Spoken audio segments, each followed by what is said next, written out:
Chapter 194. Pointing to Ouyang Lei, Long Hanwen suppressed his excitement and said, "Didn't you hear it clearly? Kong Xia owes a favor. If the creditor asks for it, do you think she will refuse? Besides, the cosmetics business of the magnificent Tang Corporation is just a small business with only a small registered capital. If we pull the magnificent Tang Corporation in, I'm sure Kong Xia will become our CEO." Ouyang Lei confidently said, "Kong Xia's words are worth 1,000 gold. She'll definitely agree if I bring it up. However, I'm afraid we'll have to pay a hefty price." Long Hanwen slapped the table and loudly said, "Who's Kong Xia? If she can become the CEO, how much money can we earn by relying on her? Price? I'd like to see how much she can ask for." Zhang Fengxian was also a bit excited at the moment. Countless domestic large corporations wanted to hire Kong Xia to work for them, but none of them succeeded. Now that they had Ouyang Lei's favor, if they could really hire Kong Xia, they could only wait to earn money and laugh until they couldn't close their mouths. "If she dares to ask, then we'll dare to give." Zhang Fengxian spoke with a firm tone. A few minutes later, the doorbell of the presidential suite rang. Long Zhengyu opened the door and saw Kong Xia outside. He quickly and politely invited her in. "It's quite lively here. I didn't disturb you, did I?" Kong Xia entered the hall. After looking around, she smilingly looked at Ouyang Lei and asked.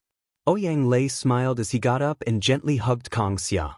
After separating, he said, No, we were just talking about you. However, we're old friends.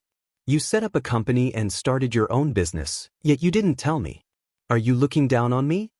Kong Xia said with a smile, "You're in Jingmen Island, not Star City. Don't tell me I want you to run here from Jingmen Island. Anyways, how come you're in Star City today? Are you here to play? Or do you have some serious business?" Ouyang Lei said with a smile, "My father told me to open a new business for the Ouyang family. If my next investment project can make a lot of profit, he promised to give me the patriarch position of the Ouyang family. How about it? I'm doing well, right?" Kong Xia snappily scolded, "Look at your arrogant face. There are still outsiders here." Ouyang Lei waved his hand carelessly and said, "We'll be on the same side soon, so it's fine. Old friend, you owe me a favor in America. Isn't it time to repay the debt?" Kong Xia stared blankly for a moment before her expression turned solemn. She nodded and said, "A drop of kindness must be repaid with a spring. If it weren't for you, I would have died in that car accident. Say it. What do you want?" Ouyang Lei smiled and said, "I want you."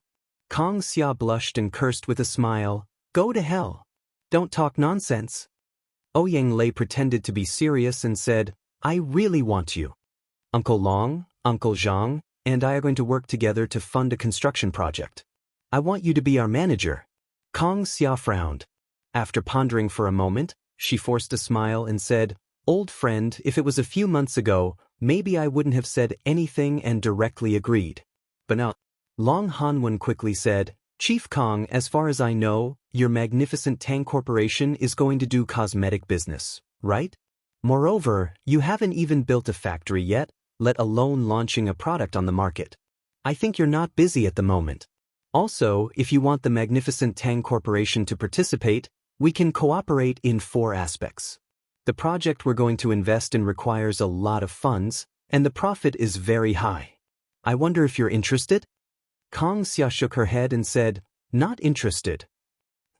Long Hanwen raised his hand to touch his nose and let out a forced smile. However, while Kong Xia wasn't paying attention, he winked at Zhang Fengxian. Zhang Fengxian nodded without batting an eyelid and said with a smile, "Chief Kong, capable people do more work. We're all businessmen, and what we pay attention to is profit. I guarantee you'll be interested if you know about our project. Also, we won't treat you badly if you become our professional manager." "What project?" Kong Xia asked with a curious expression. 10 minutes later, Kong Xia knew the blueprint of the entire project through her understanding. Her eyes turned particularly bright, and there was a bit of struggle in her eyes. Upon seeing this, Zhang Fengxian immediately said, "Chief Kong, you already know the whole project. With your business vision, you should be able to see the huge profits contained in it. How about it? Are you willing to cooperate with us?" Kong Xia's expression constantly changed. After a while, she shook her head and said with a bitter expression, "To be honest, there are only a few projects that can interest me now. I admit that I'm tempted by this project. I have no money. Even if I want to invest, I can only come up with a few $100 million at most. But this project of yours is too big. Chief Kong, how much can you invest at most?" Long Hanwen quickly asked. Kong Xia pondered for a moment before she stretched out 2 fingers and said, $200 million at most.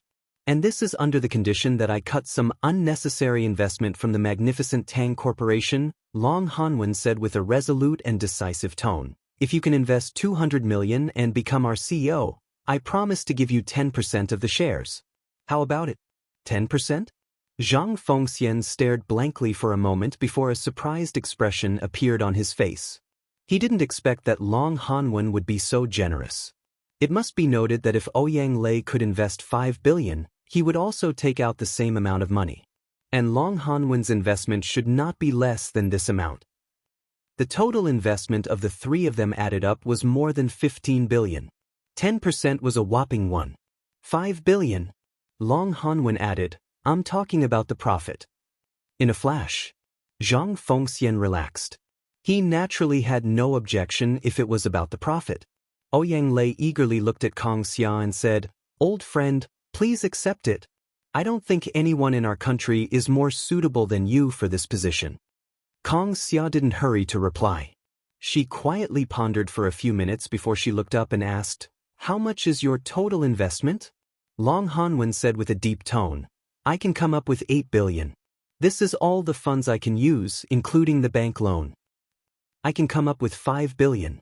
Ouyang Lei said. Kong Xia turned to look at Zhang Fengxian. Zhang Fengxian pondered for a moment and slowly said, "I can also come up with $5 billion. If you need to add more later, I have no problem." Kong Xia slowly nodded. After thinking for a while, she seriously said, "I want 15% of the shares. If you agree, then I'll join. But if you don't, then today's matter never happened." 15%? Long Hanwen and Zhang Fengxian exchanged glances and then nodded silently. Ouyang Lei naturally didn't have any problem upon seeing this. Late at night, Southgate Town's villa complex. Tan Xiu was sitting by the window, quietly reading a book on finance. At this time, a car's headlight shone in the distance, making him look outside. A Lamborghini came to a stop in the courtyard as Kong Xia came out from the driver's seat. Tan Xiu waved his hand. Kong Xia made an okay gesture and came to Tan Xiu's room on the 2nd floor. She then said with a smile, "Boss, you're really carefree. We've been racking our brains for that plan." Tan Xiu said with a smile, "I naturally couldn't rush to the front in order not to alert the enemy. What's the result today?" Kong Xia said with a smile, "We've invited him to enter the trap, and now we're waiting for the formal agreement to be signed. Ouyang Lei's performance is very good. We've already agreed with them that the signing ceremony will be held the day after tomorrow at the Long's dining hall." What Long Hanwen said is correct. Tan Xiu said with a faint smile.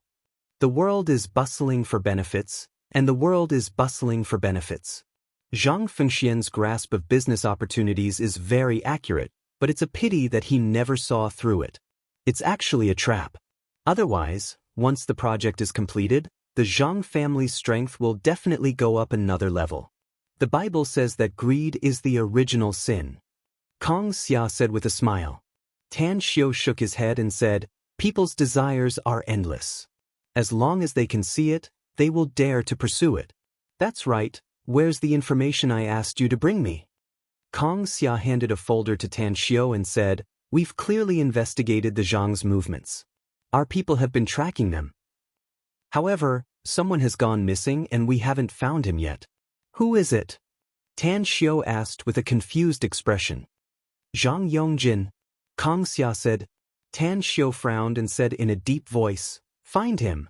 No matter what method you use, you must find Zhang Yongjin's whereabouts. If we don't pull out the roots, I'm afraid we'll leave behind a disaster." Kong Xia said, "We're already looking for him. However, I suspect that Zhang Yongjin is not in Star City at all." Tan Xiu thought for a moment and then slowly said, When you see Long Hanwen and Ouyang Lei tomorrow, ask their people to help find him. Also, tell Miao Wentong and Xiao Mingjin.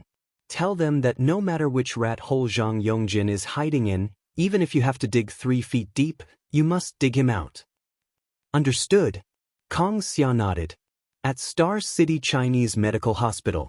In the brightly lit hospital building, several family members of the patients were anxiously waiting at the operating room's entrance on the 4th floor. As the operating room's door was opened from the inside, 2 doctors wearing masks came out drenched in sweat. "Doctor, how's my wife?" Upon seeing them, a middle-aged man immediately rushed forward and asked. The other doctor forced a smile and said, "We've tried our best, but we still can't take out the steel nail inside her body. The position of the nail is too close to the aorta and the heart. A little carelessness will cause her to die on the operating table. Although the patient is still alive for the time being, her life will be in danger at any time." The middle-aged man anxiously said, "Then what should we do? Don't tell me we're going to delay it like this." The doctor forced a smile and said, "We really can't do anything. The president has already informed us, so we naturally have to go all out." Chapter 195. Li Hongji didn't leave the hospital tonight because his old comrade's daughter-in-law was injured and hospitalized in the operating room. In order to comfort his old comrade, he stayed in the hospital to accompany him. At this moment, he personally brought his old comrade to the operating room's door. After seeing that the operation was over, he quickly asked, "How was the operation? Has the steel nail been taken out from the patient's body?" The doctor shook his head and said, "The position of the nail is too special. We've tried a variety of methods, but we couldn't take it out. She's now receiving a blood transfusion, but her condition is not very stable." Li Hongji's brows tightly furrowed. He looked at his old comrade's pale face and felt uncomfortable inside. He wanted to open his mouth to comfort him, but he didn't know what to say. The doctor said, "President, how about we transfer her to another hospital? Now send her to the imperial capital." Halfway through his words, he couldn't continue. It was because he knew very well that the patient's body was not suitable to be moved. If the steel nail in her body was touched during the process of moving, it would be very dangerous and she could die at any time. Li Hongji said with a deep voice, "Don't move her body easily. It's best to invite the top doctors from other hospitals in the country." Tan Xiu's face suddenly appeared in his mind. His eyes immediately lit up. He quickly grabbed his phone and searched for Tan Xiu's number. Southgate Town. Tan Xiu was talking with Kong Xia when his phone rang, interrupting their conversation. When Tan Xiu took out his mobile and saw that the call was from Li Hongji, he immediately frowned. "What's up?" "Tan Xiu, our hospital has a seriously injured patient. Even the best doctors in the hospital can't treat her. Can you come here now and save the patient? Can you save the injured?" Li Hongji's tone was somewhat begging. "What's the situation?" Tan Xiu asked. "A steel nail has been inserted between the heart and the blood vessels," Li Hongji said. Tan Xiu secretly sighed and said, "Wait for me." Having said that, he hung up the phone. "Boss, why are you going out so late?" Kong Xia asked with a confused expression. Tan Xiu forced a smile and said, "Inexplicably, I became a doctor of Star City Chinese Medical Hospital. The hospital now has a seriously injured patient who needs treatment, and the best doctors in the hospital are unable to treat him. The dean called and asked me to come over. You happen to have a car, send me there." Kong Xia knew that Tan Xiu had medical skills, because she heard that Gu Yin's strange illness was cured by Tan Xiu. But she didn't expect that even the best doctor in Star City Chinese Medical Hospital couldn't cure the injury, and that the president would personally call Tan Xiu. Could it be that his medical skills were better than the best doctors in Star City Chinese Medical Hospital? "I'll send you there." Kong Xia nodded and replied. Very soon. The duo then arrived at Star City Chinese Medical Hospital. "Boss, I'll go with you. In the past, I only knew that you had medical skills, but I had never seen it with my own eyes." "I want to see it," Kong Xia said with a smile. Tan Xiu asked, "Aren't you tired?" "No matter how tired I am, I won't feel tired when I'm with boss," said Kong Xia with a smile. "Bootlicker." Tan Xiao said with a smile as he strode toward the main building of the hospital. Kong Xia locked the door and followed Tan Xiao into the main building's hall. At the entrance of the operating room on the 4th floor, Li Hongji kept looking at the time, while his old comrade next to him asked with a worried expression, "Old Li, how is the level of the doctor you invited?" Li Hongji said, "He's a Chinese medical grandmaster, and his level is above me. I don't know about the operation, but he should be able to remove the nail from the patient's body." Chinese medical doctor? The worried expression on the old man's face turned thicker.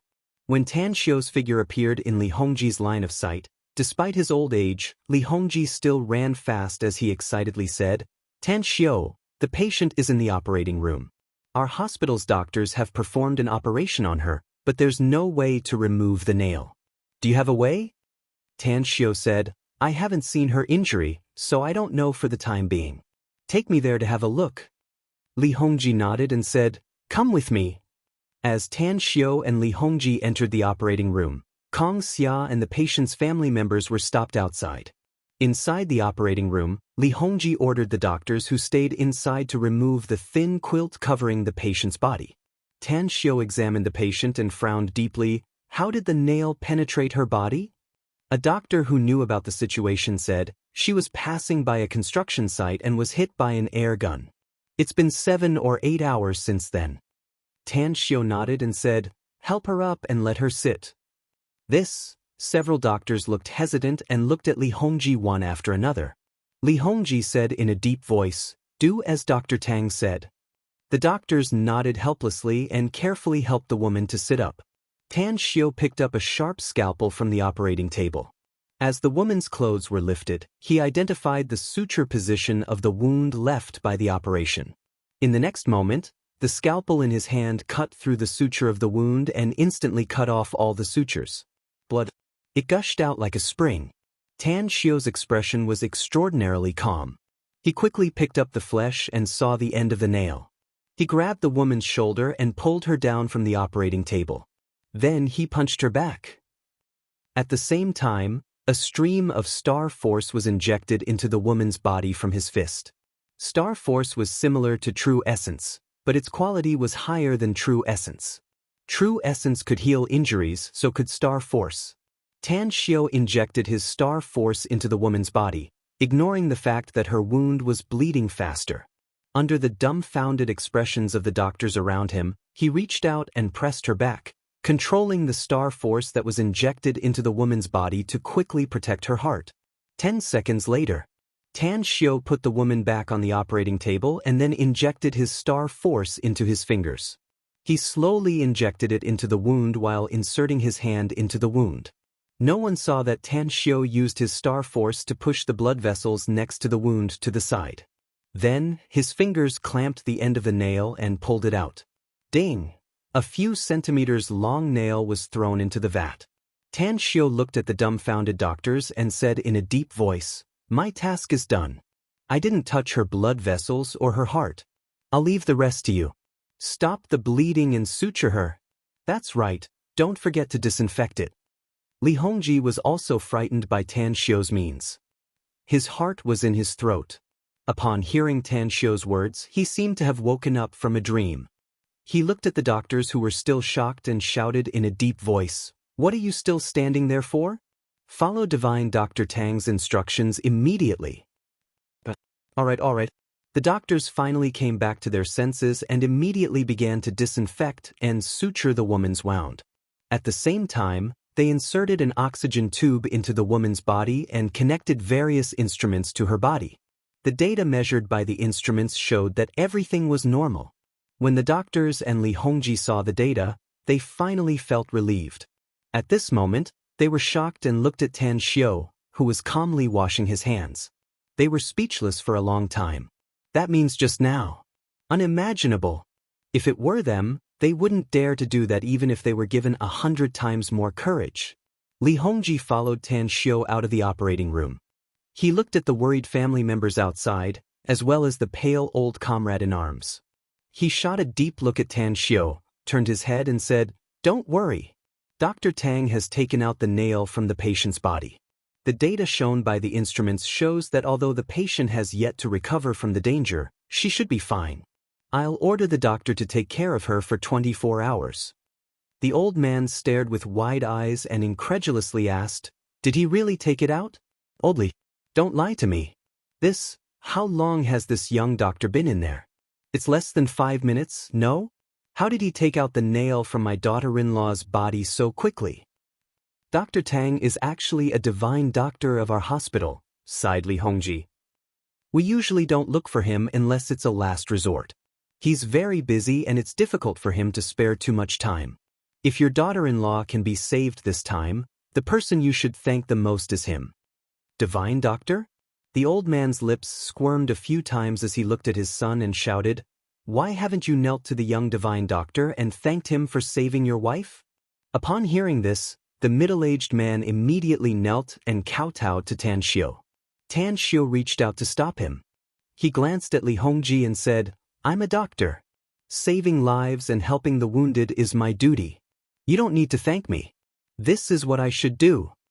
At the side, Kong Xia looked at Tan Xiu with a dumbfounded expression. She suddenly realized that she really knew little about Tan Xiu. The reputation of this Star City Chinese medical hospital was even more resounding than the first public hospital. Even the best doctor here was unable to cure the injury of the patient. Yet, Tan Xiu came here for just a few minutes and had already cured the patient. It was truly amazing. She looked at Tan Xiu and suddenly felt that a halo was shrouding Tan Xiu's head. It was the halo of a god. Tan Xiu took out his mobile, looked at the time and said, "If there's nothing else, then I'll take my leave first." Li Hongji quickly stopped Tan Xiu and asked with a face full of expectation, "Tan Xiu, you've taken the college entrance test. Can you come to the hospital to give medical services? The consultation room that was vacated for you in advance has always been empty." Tan Xiu pondered for a moment before he shook his head and said, "I don't have time recently. Just wait for a month at the latest. I'll definitely come to the hospital to give medical services in half a month at the latest." Upon hearing Tan Xiu's guarantee, Li Hongji immediately smiled and said with a smile, "I'm relieved to hear that. Let's go. I'll walk you out." Tan Xiu shook his head and said, "No need. You're old, so you should go back and rest early." After saying that, he left with Kong Xia. When they were outside the main building, Kong Xia looked at Tan Xiu with an extraordinary expression and asked, "Boss, how did you do it? You must know that you've been in the operating room for just a few minutes." Chapter 196. Faced with Kong Xia's inquiry, Tan Xiu was somewhat speechless. How did he do it? Wasn't pulling out a steel nail a piece of cake? Back when he was in the immortal world, he had suffered countless serious injuries, and he had saved himself countless of times. The difficulty was much more difficult than saving people. "Let's go." With a calm expression, Tan Xiu continued to walk outside. Kong Xia had the impulse to break the casserole and get to the bottom of it. But looking at Tan Xiu's tranquil expression, she finally suppressed the strong curiosity at the bottom of her heart. In her eyes, Tan Xiu was really unfathomable. Before she met Tan Xiu, she had never imagined that she would meet a person in her life, a person younger than her, who could make her worship him and make her feel that she needed to look up to him. Back in the car, Kong Xia started the car and said, "Boss, I'll send you back to Southgate Town first, and then I'll go back." Tan Xiu nodded and said, "Go back and rest your spirit. Don't meet unless there's an important matter. I'm guessing that the Zhangs will send someone to keep an eye on you and observe your every move. If we meet and arouse Zhang Deqin's suspicion, then the gains won't make up for the losses." "I understand." Kong Xia nodded and said. Time flew by and the years passed by quickly. The plan against the Zhangs proceeded smoothly and quickly as expected. A large amount of funds was transferred to the public account, and Kong Xia also took up her post as the temporary CEO of the management team. Moreover, according to the agreement, the treaty signed by all parties was extremely strict and demanding. Zhang Fengxian was cautious and cunning by nature, but in the face of huge profits, he also decided to fight. However, for the sake of insurance, he secretly contacted the top brass of the Hu and Shui families in Star City and signed a cooperation plan in private. He was willing to transfer part of the profits to the two families, but secretly raised 2 billion yuan from the two families. A week later, Southgate Town's villa complex. Dressed in a loose bathrobe, Tan Xiu quietly read the information in his hand. The information was from the 20 men he had sent to investigate the whereabouts of the Zhang's top brass members. It was very detailed and comprehensive. As long as Tan Xiu gave the order, they could make the Zhang's top brass disappear within 10 minutes. Opposite him, Ouyang Lulu was wearing denim shorts, a small sleeveless top, and cool crystal shoes. She was sitting on the sofa lazily, holding her chin and looking at Tan Xiu without blinking. It might be boring to stare at someone all the time. However, if he kept staring at someone he was interested in, he wouldn't feel bored. Instead, he would feel overflowing with interest. The more time Ouyang Lulu spent with Tan Xiu, the more she felt that Tan Xiu was amazing. Previously, she thought that the people Tan Xiu knew were people from the Long family, Chen Jizhong, and at most, the mysterious Everlasting Feast Hall's little boss, Gu Xiaoxue. However, when she told the news about Miao Wenong and Xiao Mingjin to her parents, the result shocked her. It was because Miao Wenong and Xiao Mingjin's identity was extraordinary. Mysterious. Ouyang Lulu felt an incomparably mysterious aura from Tan Xiu. Even compared to the countless unsolved mysteries in the world, she felt that it was better. Are there flowers on my face?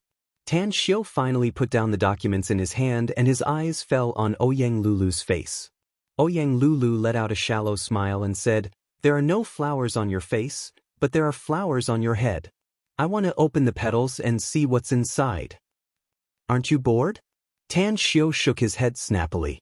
Ouyang Lulu let out a charming smile and said, "Studying you is the most boring thing. However, I'm really curious.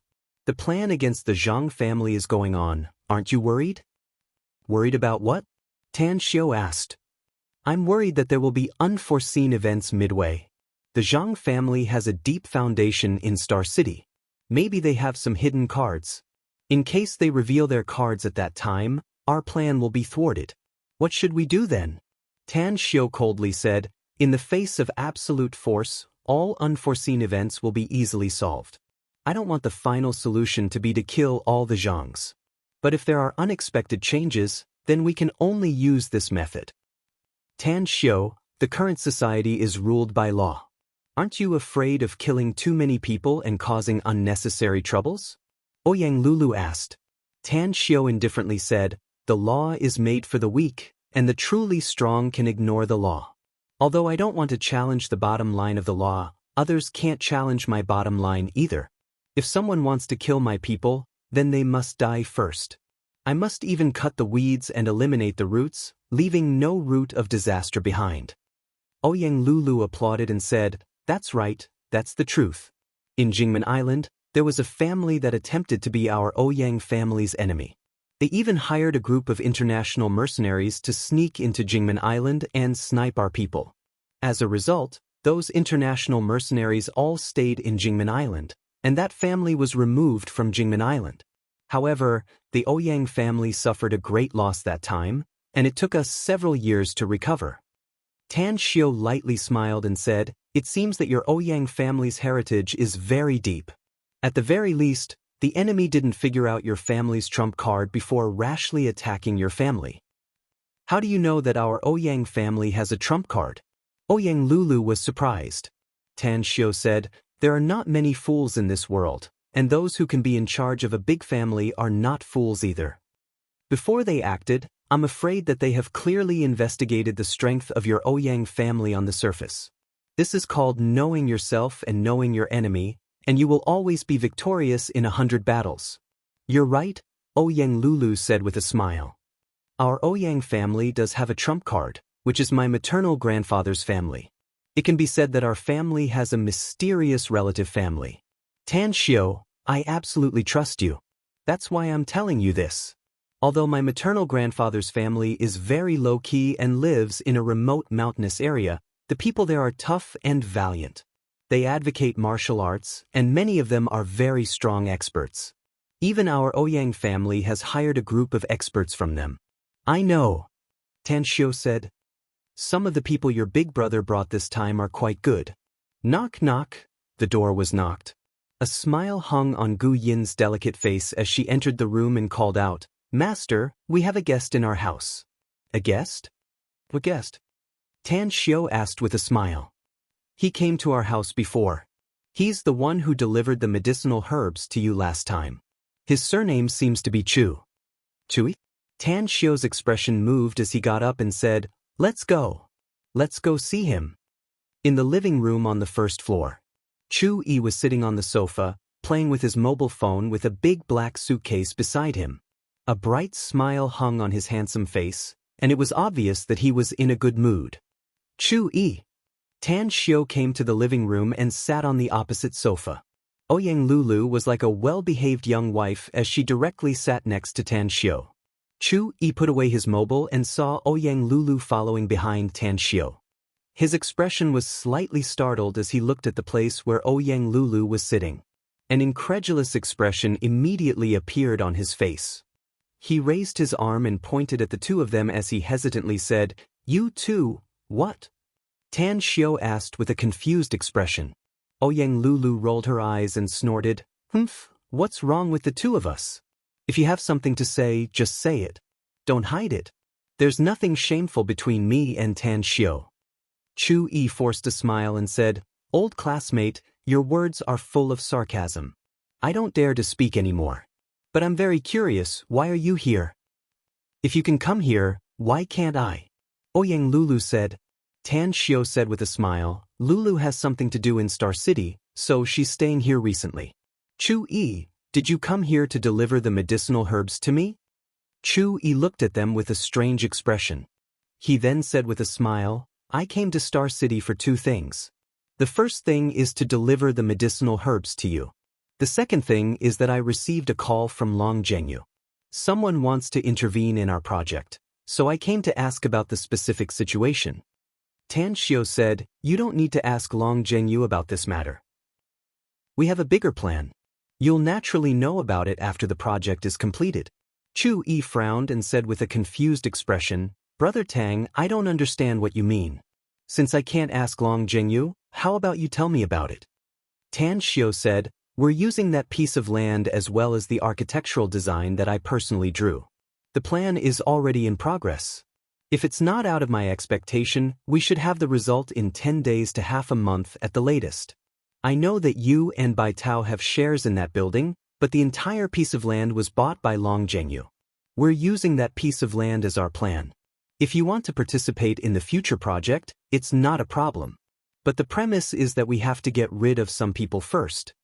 Chu Yi was shocked. "You have enmity with others? Why didn't you call me?" Tan Xiao said with a smile, "We originally wanted to find you and Bai Tao. But considering that you also have enemies in the imperial capital, we didn't say anything.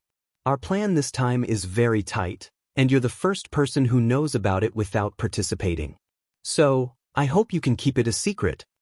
Chu Yi squinted his eyes and slowly asked, "Is there anything I can help you with? For example, money?" Tan Xiao said with a smile, "I don't need it for the time being. But if I need it later, I'll tell you." Chu Yi nodded and said, "I'll tell Bai Tao about this matter. Of course, it's only limited to the two of us, and we won't say anything to our family. If you need money later, you can tell us. Although most of our money has been invested in the building that is about to be developed, but if we think of a way to get some money without alerting a lot of people, it's still possible." Tan Xiao stared blankly and suddenly asked, if, how much money can your Chu and Bai families take out without arousing the attention of your enemies?" Chu Yi pondered for a moment and then said, "4 billion. This is the limit. I think the Bai family should also have the same amount." The 4th chapter has been released. Weekly asking for a monthly vote _. Chapter 197. Pa, Tan Xiao clapped his hands and said with a smile, "Then let's beat them at their own game and play something bigger. You go back to the imperial capital now and look for your family's elders. If they want to play something bigger, tell them to send someone to Star City and Southgate Town." Chu Yi stared blankly at Tan Xiao, whose face was full of fighting spirit as he probed, "Brother Tang, can you tell me your plan first? This is not a trivial matter after all. If there's no sufficient reason, I'm afraid it will be very difficult for me and Bai Tao to convince our family's elders. Tan Xiu pondered for a moment. Then he explained the grudges between him and the Zhangs, as well as his plan to unite various forces to eliminate the Zhangs in full detail. Finally, he said with a sinking tone, if the two of you can secretly take out 8 billion, it will be easier to snipe the Zhangs later. Once the Zhangs are removed, you can start the comprehensive construction according to my architectural design. Once it succeeds, I believe you know the profits. Chu Yi's eyes turned wide as he asked in shock, do you really want to play that big? Tan Xiu sneered, since we're going to play, then we'll play big. Also, if the Star City's Hu and Shui families are involved in this matter, we'll make them taste the taste of huge losses. I'm thinking that I'll try to complete the project of the architectural design within 3 years. 3 years? Chu Yi's heartbeat sped up. One must know. If the architectural design drawn by Tan Xiu were to be carried out according to the previous agreement, perhaps even 8 to 10 years might not be enough to complete the construction. Chu Yi's eyes flickered and his tone was especially serious. He immediately got up and said, I'll return to the imperial capital now, and I'll give you my answer before tomorrow evening. Also, leave Bai Tao to me. You can rest assured that I won't leak any information about this matter. Tan Xiu's eyes swept over the big black suitcase. When he sent Chu Yi to the hall's entrance, he asked, how much are the medicinal herbs this time? Chu Yi said, 80 million. The money is not urgent, let's talk about it later. Alright. Tan Xiu nodded. Ouyang Lulu's eyes sparkled with extraordinary splendor. She followed Tan Xiu to send Chu Yi away and asked, have you really decided? After getting rid of the Zhang family, we'll start the big project?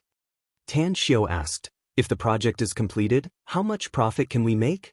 Ouyang Lulu forced a smile and said, according to your design, even if the profit is not 100 billion, I'm afraid it will be at least tens of billions.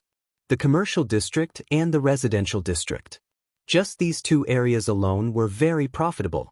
I can guarantee that once that blueprint is publicized, I'm afraid that when the house starts to be sold, the price will increase many times over. I estimate that it won't be inferior even if it's compared to the most prosperous area of Star City. Suddenly, Ouyang Lulu's eyes lit up and she immediately replied in high spirits, Tan Xiu, I'm very clear about the scope of the land delineated by Long Zhengyu. If we really go all out, do you think we should sneakily take over the land around him when the price is extremely low? Even if we don't do anything and wait for the land to appreciate in the future, we can still make a big profit. Tan Xiu spread out his hands and said like a hoodlum, I don't have any money.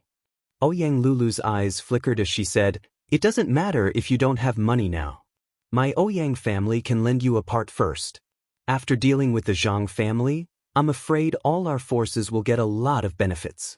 You can return it to us when the time comes. Tan Xiu said, even if we get some benefits from the Zhang family, the money needs to be invested in the development of the big project. I'm afraid we can't take it out. Ouyang Lulu stared blankly and immediately fell into silence. Tan Xiu pondered for a moment. He felt that the idea proposed by Ouyang Lulu was good, especially the idea of borrowing the chicken to lay the eggs, which was to his liking. However, if he really did so, he was afraid that he would owe the Ouyang family even more. Tan Xiu slightly pondered for a moment and then slowly said, let's do it this way. First, your Ouyang family will quietly contact the Star City municipal government. After delimiting the land, see how much money is needed to buy it. When the time comes, I'll provide 40% of the funds, while your Ouyang family will provide 60%. As for the future earnings, we'll split it 40 to 60. Ouyang Lulu was confused. Don't you have no money? Tan Xiu said, I'll think about the money. I'll only provide the money, not the effort. Ouyang Lulu had an inexplicable trust in Tan Xiu. Upon hearing Tan Xiu's words, a satisfied smile appeared on her face as she nodded and said, then, it's decided. I'll return to Jingmen Island now and talk to my dad about this matter. I believe that with his vision, he will definitely agree. After saying that, she immediately returned to her room and packed her things. After that, she drove the car and left Southgate Town in a hurry. Tan Xiu liked her swift and decisive character and was deeply satisfied with her intelligence. It would be very easy to cooperate with such a person. As for the money, he had already made up his mind. At the Zhang Group's HQ in Star City, inside the Deputy General Manager's office, Zhang Deqin's brows were tightly furrowed with a bit of restlessness surging in her eyes. The mobile phone in her hand kept ringing, but the reply she got was, "The number you have dialed is temporarily unavailable." Knock, knock. The office's door was knocked. Outside the open door, Hu Wanjun and Shui Renfei were standing with smiles on their faces. Upon seeing them, Zhang Deqin immediately strode forward and asked in a deep voice, "You came just in time. I was just about to contact you. Where's Yongjin? Isn't he with you?" Hu Wanjun was surprised. "Big Sis Deqin, we're also looking for Yongjin. It's been more than a week, but we haven't seen him or received his call. We can't contact him even if we call him." "You mean, you can't find him either?" Zhang Deqin's face was as gloomy as water, and the restlessness in her heart was even more intense. She had sent her younger brother, Zhang Yongjin, to northern Jiangsu to find her good sister. As a result, he behaved well a few days ago. He followed her good sister and lived well.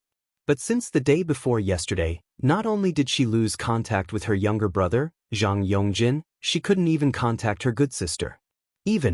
She had sent people to northern Jiangsu, but there was still no news. There was no one at her good sister's house. "Big Sis Deqin, Yongjin contacted me before, saying that he's going to stay in northern Jiangsu for some time," said Shui Renfei. "At that time, he had confidently told me that he would be back in a week at most. Is he still in northern Jiangsu now?" "He did go to northern Jiangsu, but I've also lost contact with him." Zhang Deqin shook her head. "I even asked him to find my good sister, and I've also lost contact with her. I suspect that someone has investigated his whereabouts and kidnapped him and my good sister." Hu Wanjun and Shui Renfei looked at each other in dismay. "Who did it?" Hu Wanjun quickly asked. "I suspect that Tan Xiu sent someone to do it," said Zhang Deqin in a cold voice. "Because we only have enmity with him now." "Tan Xiu?" Hu Wanjun was surprised. "That guy with a bit of kung fu and relying on the Long family to be arrogant? Does he have the guts?" Zhang Deqin was silent. She had sent people to monitor the vicinity of Southgate Town and found that Tan Xiu hadn't left Southgate Town for more than a week. She had confirmed that the 3 people killed outside the Southgate Town's gate were indeed assassins from abroad. She even suspected that the one who killed the 3 assassins was Tan Xiu. She had contacted the middleman, but she couldn't get in touch with him. She suspected that the other party had an accident. She didn't know what exactly happened, but at the very least, it wasn't a good thing for her. Star City Public Security Bureau. The Criminal Police Unit's office was busy, with police officers coming in and out with documents. In one of the spacious offices, Deng Jianmin was smoking a cigarette with an incomparably gloomy expression. Opposite him, Cheng Shuimei was holding a teacup with a pondering look in her eyes. "The higher-ups are urging us even more. They originally wanted us to arrest the murderer within 3 days, but how many days has it been? We haven't been able to find any clues. How are we going to report to them?" "Captain Cheng, I think we need to change our way of thinking. We can't always focus on the suspects under our surveillance. More importantly, we should focus on those foreign assassins." Deng Jianmin pinched the cigarette butt and spoke in a deep tone. Cheng Shuimei forced a smile and said, "We've got the answer from Interpol about the identity of those foreign assassins. They belong to a very small assassin organization, with only a dozen or so people in the entire organization. This time, 3 of them died all of a sudden, and the person behind the scenes who has been hiding in the dark and manipulating this assassin organization suddenly disappeared. Even if we want to investigate them, we won't be able to get any useful information." Deng Jianmin shook his head and said, "I think there are some clues." Cheng Shuimei's spirit shook and she quickly asked, "What clues, Chief Deng? How did they sneak into the country? How did they smoothly come to Star City?" Deng Jianmin asked. Cheng Shuimei's eyes lit up. She immediately got up and said, "You mean, the person behind the scenes who hired the assassins should be someone from Star City?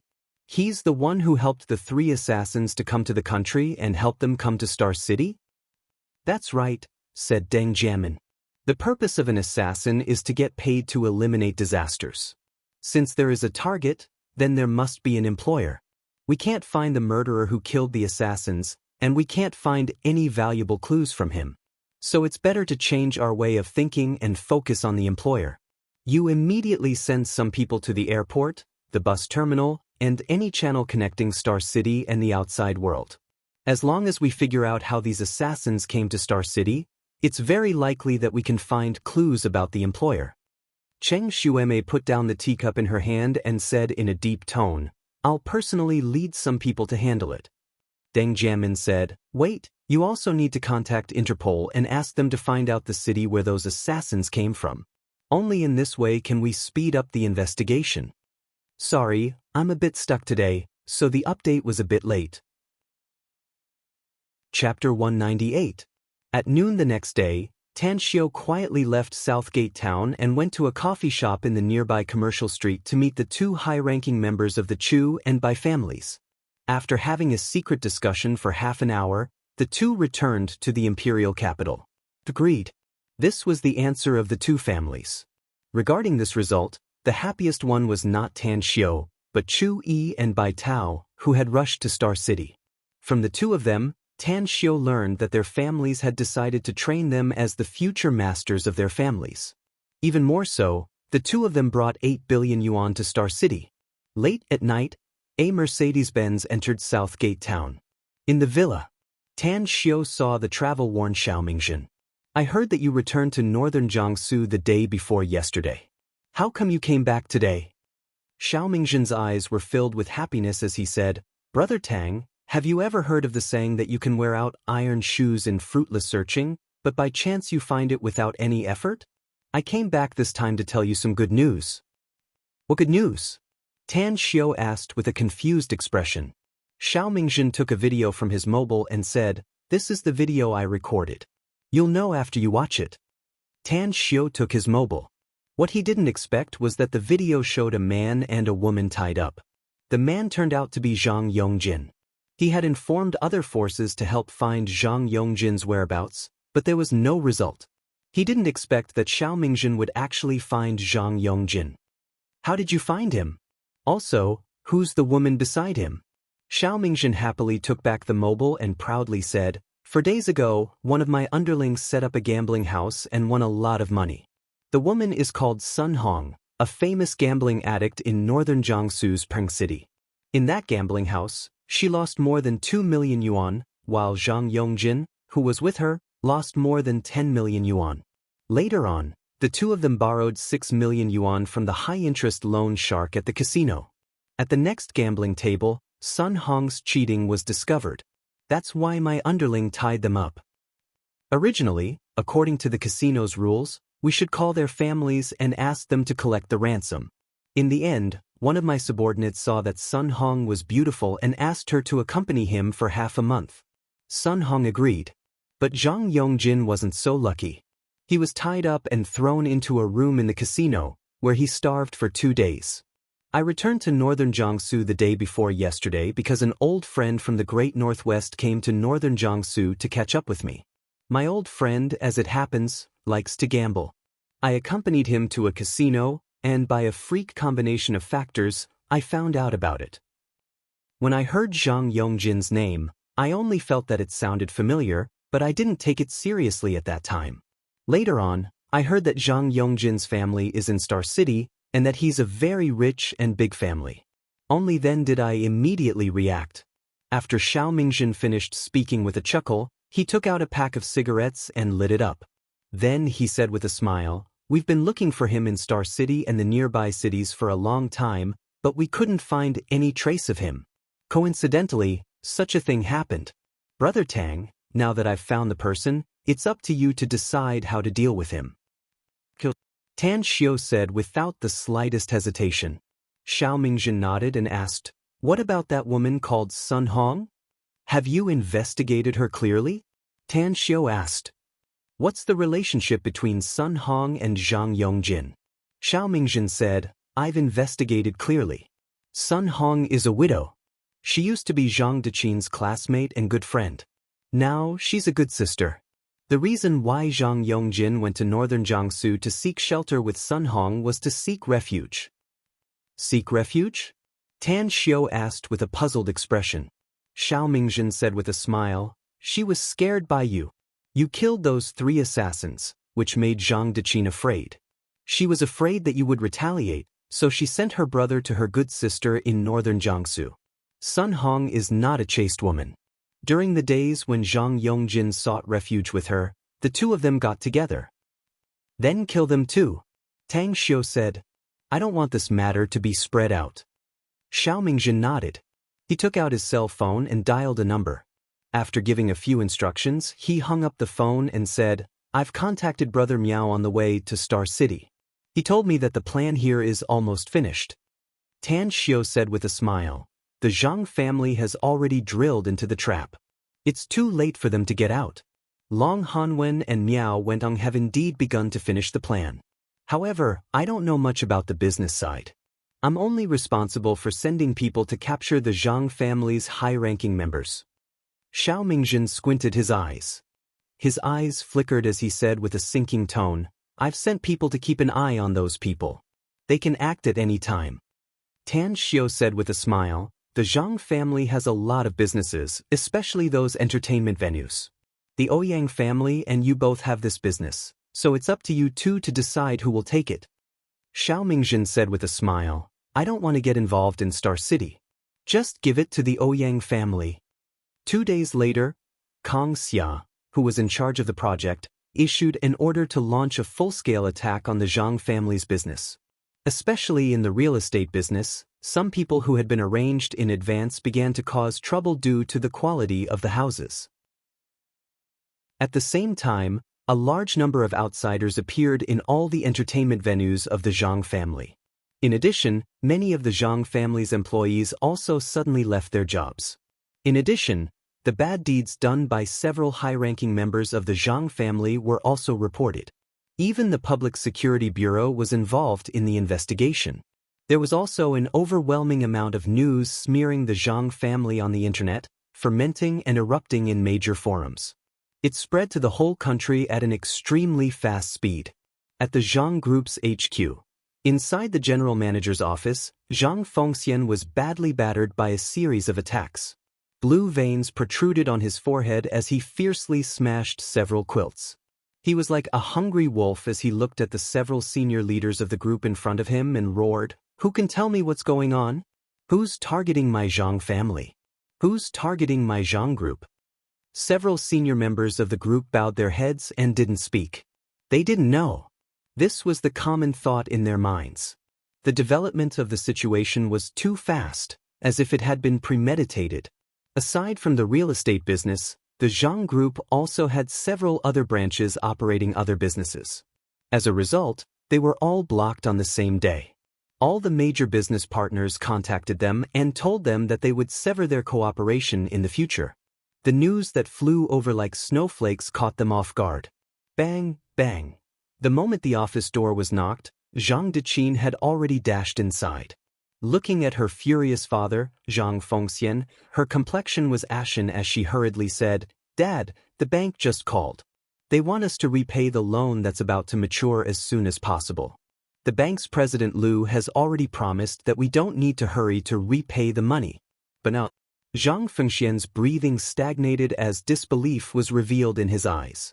He and President Lu had a very good personal relationship. The amount of loans that others received from him was far from being comparable to that of his Zhang Group. How could he also? Zhang Fengxian grabbed his mobile and dialed President Lu's number. After a long while, the call was connected and a deep and low voice came out of the phone. Hello, this is Lu Zhangjian. Upon hearing the other party's words, the bad premonition inside Zhang Fengxian's heart turned more intense. Taking a deep breath, he tried his best to calm down his emotions and forced a smile. Brother Lu, what's going on? I just heard from Deqin that she urgently needs our Zhang family to repay the loan. Didn't we brothers have an agreement before? We'll wait for another 6 months and return the loan with interest after that. Brother Zhang, I won't hide it from you. This is an order from the top, and I have no other choice. So, your Zhang family should return the money as soon as possible. Otherwise, it's really hard for me to explain it to you. A wry smile came out of the phone. Brother Lu, I believe you've heard that I've just invested in a big project recently, and I've poured a huge amount of money into it. Can you help me think of a way? As long as the project is on the right track, I'll immediately return the loan from the bank. Also, I'll double what I promised you before. Brother Zhang, it's not that I don't want to, but I'm powerless. Alright, I still have something to do, so let's talk here. I hope you can return the money before the end of the month. Listening to the end of the call, a bit of fear was revealed in Zhang Fengxian's eyes. He could hear it. There was definitely a problem with the bank. Even if he gave more benefits to President Lu, he was afraid that the loan would not be able to be delayed. However, he was not afraid because he still had nearly 5 billion in his hands, even if 4 billion belonged to the Hu family and the Shui family. What he wanted the most now was to figure out which force was going against his Zhang family. The Long family? Zhang Fengxian frowned. Just as he was about to dial Long Hanwen's number, his mobile suddenly rang. Kang Xia? Zhang Fengxian's heart moved. He immediately pressed the answer button and spoke in a deep tone. Zhang Fengxian speaking. Is something the matter, Chief Kang? Kang Xia's cold and detached voice came out of the phone. Boss Zhang, the person in charge of the finance department of our big project is your second brother, Zhang Fengming, right? A bad premonition arose inside Zhang Fengxian's heart as he quickly asked, Yes, it's my second brother, Zhang Fengming. Why did Chief Kang suddenly ask about this matter? Kang Xia coldly said, Yesterday, Zhang Fengming and several important personnel of the finance department transferred all the funds in our public account to the Swiss bank account. There were a total of 5 of them, and now they have disappeared without a trace. I suspect that they absconded with the funds, so I've called the police. I want to know whether the 10 to 20 billion in funds was monopolized by your Zhang family? What? Zhang Fengxian's body shook. His eyes nearly popped out. Fear. It was as though a tide had invaded his heart. Zhang Fengming? How dare he do this? Zhang Fengxian's body tilted as he slumped on the boss's chair. Suddenly, he quickly grabbed his mobile and dialed Zhang Fengming's private number, but the answer he got was that the other party had turned off his phone. Chapter 199. Zhang Deqin looked at Zhang Fengxian's terrified expression and hurriedly came to his side. Dad, what happened? Zhang Fengxian raised his head with difficulty and looked at Zhang Deqin's nervous expression. His lips squirmed a few times as he bitterly said, Kang Xia just called me. She said that your second uncle has transferred 10 to 20 billion yuan to a Swiss bank account, and he fled with several management members of the finance department. Kang Xia thinks that I'm the one behind this and has already called the police. What? Zhang Deqin was so scared that her legs went soft and she almost fell to the ground. The sky was falling. She knew very well that if second uncle really did it, the Zhang family would be finished. Whether it was the Long family or the Ouyang family, they would not let the Zhang family go after knowing about this. Something's wrong. Although Zhang Deqin's heart was filled with fear, she was not scared silly. She stared fixedly at Zhang Fengxian and said in a deep voice, Dad, this matter is definitely not done by second uncle. It was all a conspiracy. I suspect that the Long family and the Ouyang family are the ones who want to plot against our Zhang family. Also, that Kang Xia should also be involved. In addition, the money must have been moved away by them. I'm afraid second uncle has already met with misfortune. Hearing this, Zhang Fengxian's expression changed drastically. He suddenly jumped up from his chair and shouted in a deep voice, Contact Long Hanwen immediately. I want to see him. The young secretary answered immediately. After a while, Boss, Long Hanwen is in the Long's dining hall. He said he was with a few important clients and didn't have time to see you. If you really have something urgent, then go to the Long's dining hall. Zhang Fengxian clenched his fists tightly. At this moment, he was certain that everything that had happened before was a trap set up by the Long family and the Ouyang family, and their Zhang family was the target of the scheme. Everything that happened now was all part of their conspiracy. Prepare the car, we're going to the Long's dining hall. After Zhang Fengxian figured it out, he immediately shouted. He had the intention to kill Long Hanwen and Ouyang Lei. Zhang Deqin quickly followed and said, "Dad, I'll go with you." A few minutes later, the three cars quickly left the underground parking lot of the Zhang Group and headed toward the direction of the Long's dining hall. Opposite the Zhang Group building, in a building that was dozens of floors high, a burly man with a pair of binoculars was observing the exit of Zhang Group's underground parking lot. After confirming the license plate, he immediately grabbed his phone and dialed a number. "The snake is out of its hole. Prepare to execute the follow-up plan." "Got it." 10 minutes later, on a road with very little traffic, a traffic accident blocked the path of three cars. Zhang Fengxian, who was sitting in the middle of the Mercedes-Benz, frowned and said, "Let's go and have a look. Tell them to make way." "All right." The young man in the passenger seat nodded and got out of the car. 10 seconds later, 6 premeditated vans came from 3 directions. Amidst the hurried braking sounds, more than a dozen strong men rushed out of the 6 vans and appeared around the 3 cars at an extremely fast speed. As the door was pulled open, 6 or 7 people in the car were dragged out. Zhang Fengxian's pupils contracted. Facing the burly man who was grabbing his collar and dragging him out, he desperately struggled and shouted, "Who are you?" "I'm the Zhang Group's big boss, Zhang Fengxian. Do you know the consequences of offending me? Let me go." Bam! He punched him hard in the temple and knocked him out. Zhang Deqin was knocked out by another big man, who carried her and directly stuffed her into a van.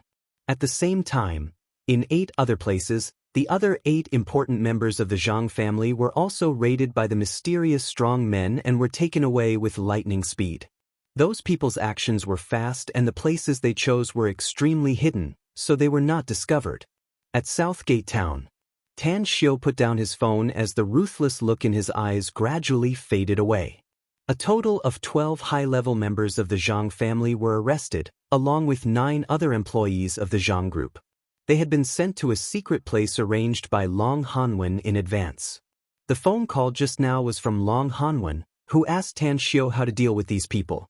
According to Tan Xiu's previous style, he would naturally kill them all. But the Zhang family was, after all, a big family in Star City. Now that such a big thing had happened, it was bound to arouse the attention of countless forces. If the news of a lot of Zhang family's corpses being dumped on the street were to appear in the news tomorrow, it would be very difficult to end this matter.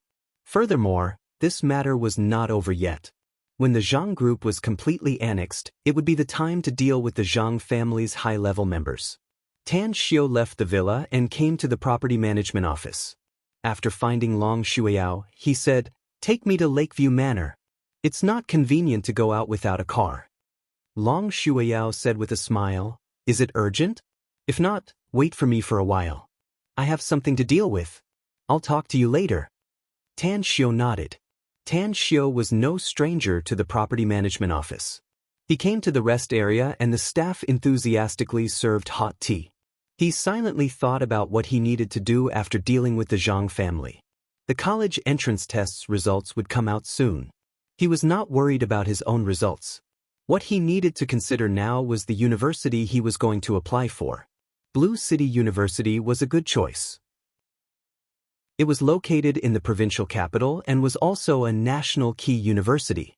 However, Tan Xiu thought that Shanghai University was also good. After all, Shanghai was the most developed city in the country with convenient transportation. Even if he were to go abroad later, he wouldn't need to transfer from Star City to Shanghai or other places. He had yet to visit the island he bought in the Pacific Ocean. He was ready to go there after he applied for the university. Although he had no money in the near future and had no way to transform it, he still had to arrange it in advance and find someone to take care of it. Ring, ring, ring. His cell phone's ringtone interrupted Tan Xiu's contemplation. Tan Xiu took out his cell phone and looked at the caller ID. He found out that it was Mu Qingping's call. He immediately connected it and asked, "Big sis Mu, what's the matter?" "Your mother is here. She's at home." "Got it. I'll go back immediately." After Tan Xiu finished speaking, he looked at Long Shuiyao, who was still busy in the distance. He didn't greet her and walked toward his villa. After returning home, Tan Xiu saw Mu Qingping chatting with his mother. Tan Xiu greeted her with a smile. Upon seeing Tan Xiao, Su Lingyun's eyes suddenly lit up as she said with a smile, Xiao, tomorrow is the day to fill in the university's application, right? Mom came here to ask you, which university are you going to apply for?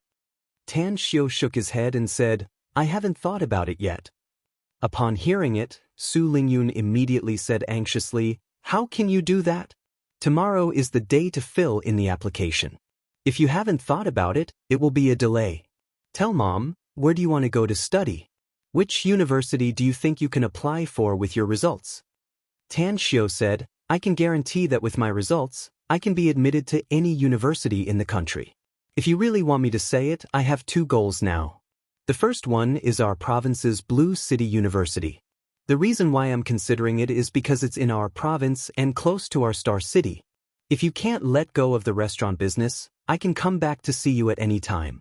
The other one is Shanghai University, which has the fastest economic development and is also the most prosperous city in the country. Studying there will make it more convenient to connect with the outside world in the future. A bit of nervousness appeared in Su Lingyun's eyes as she asked, You haven't considered the university in the imperial capital? Tan Xiao shook his head and said, I've considered it, but I don't want to go to the imperial capital.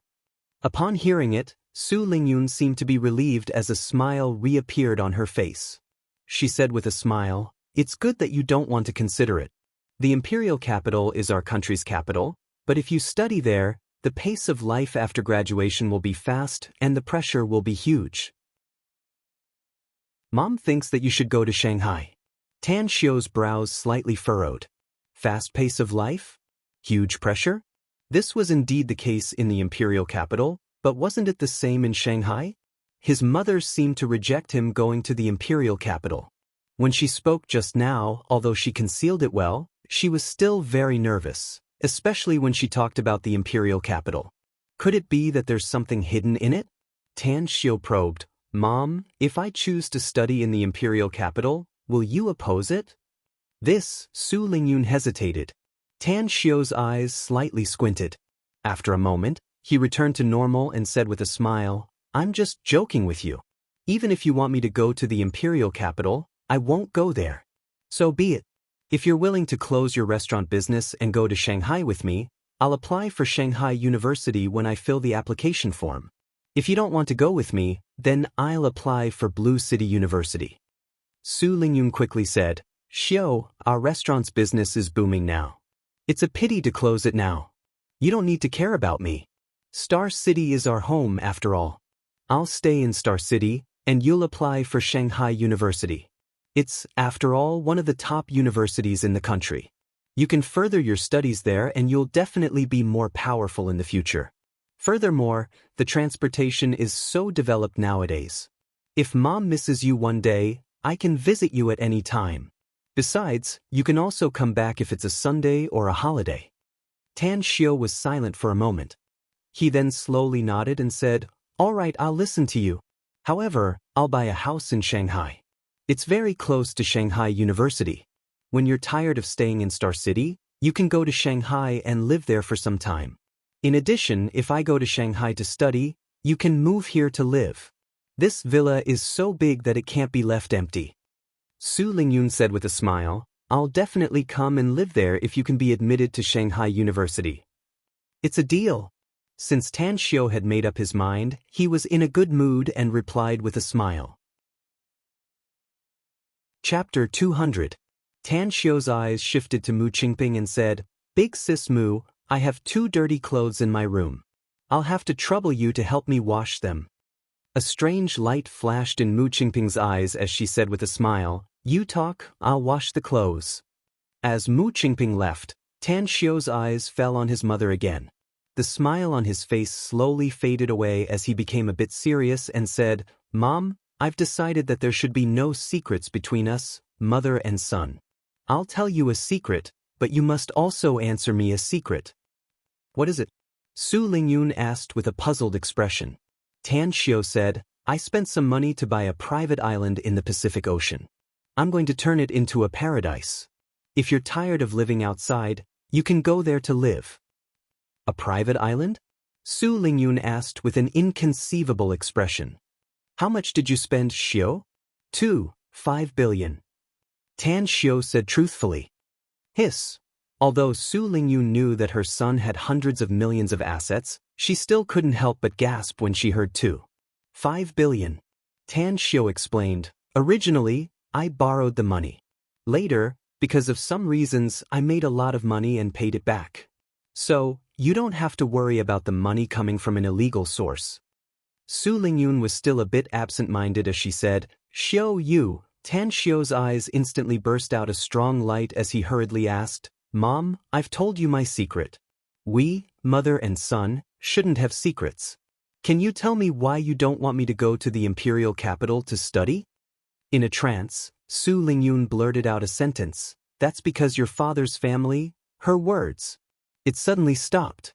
Her complexion turned as pale as paper in an instant. Tan Xiao's eyes turned cold. That? What a strange word it was.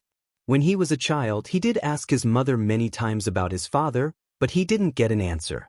As he grew older, he gradually became more sensible and no longer asked about this matter. He even knew that every time he asked about it, his mother would be in pain. He had seen his mother secretly wiping away her tears while hugging that yellowed black and white photo. He didn't know if the man was dead or alive, and he didn't care. A man who is born but does not raise is not qualified to be a father. Sighing inwardly, Tan Xiao came to Su Lingyun's side and sat down. He pulled her hand with a smile and said, Mom, I already know the answer, so you don't need to say it again. Don't worry. I will go to Shanghai to study. When I fill in my application form tomorrow, I will write down Shanghai University. In addition, I've grown up and will be able to take care of you in the future. I only hope that you can be healthy and live a happy life.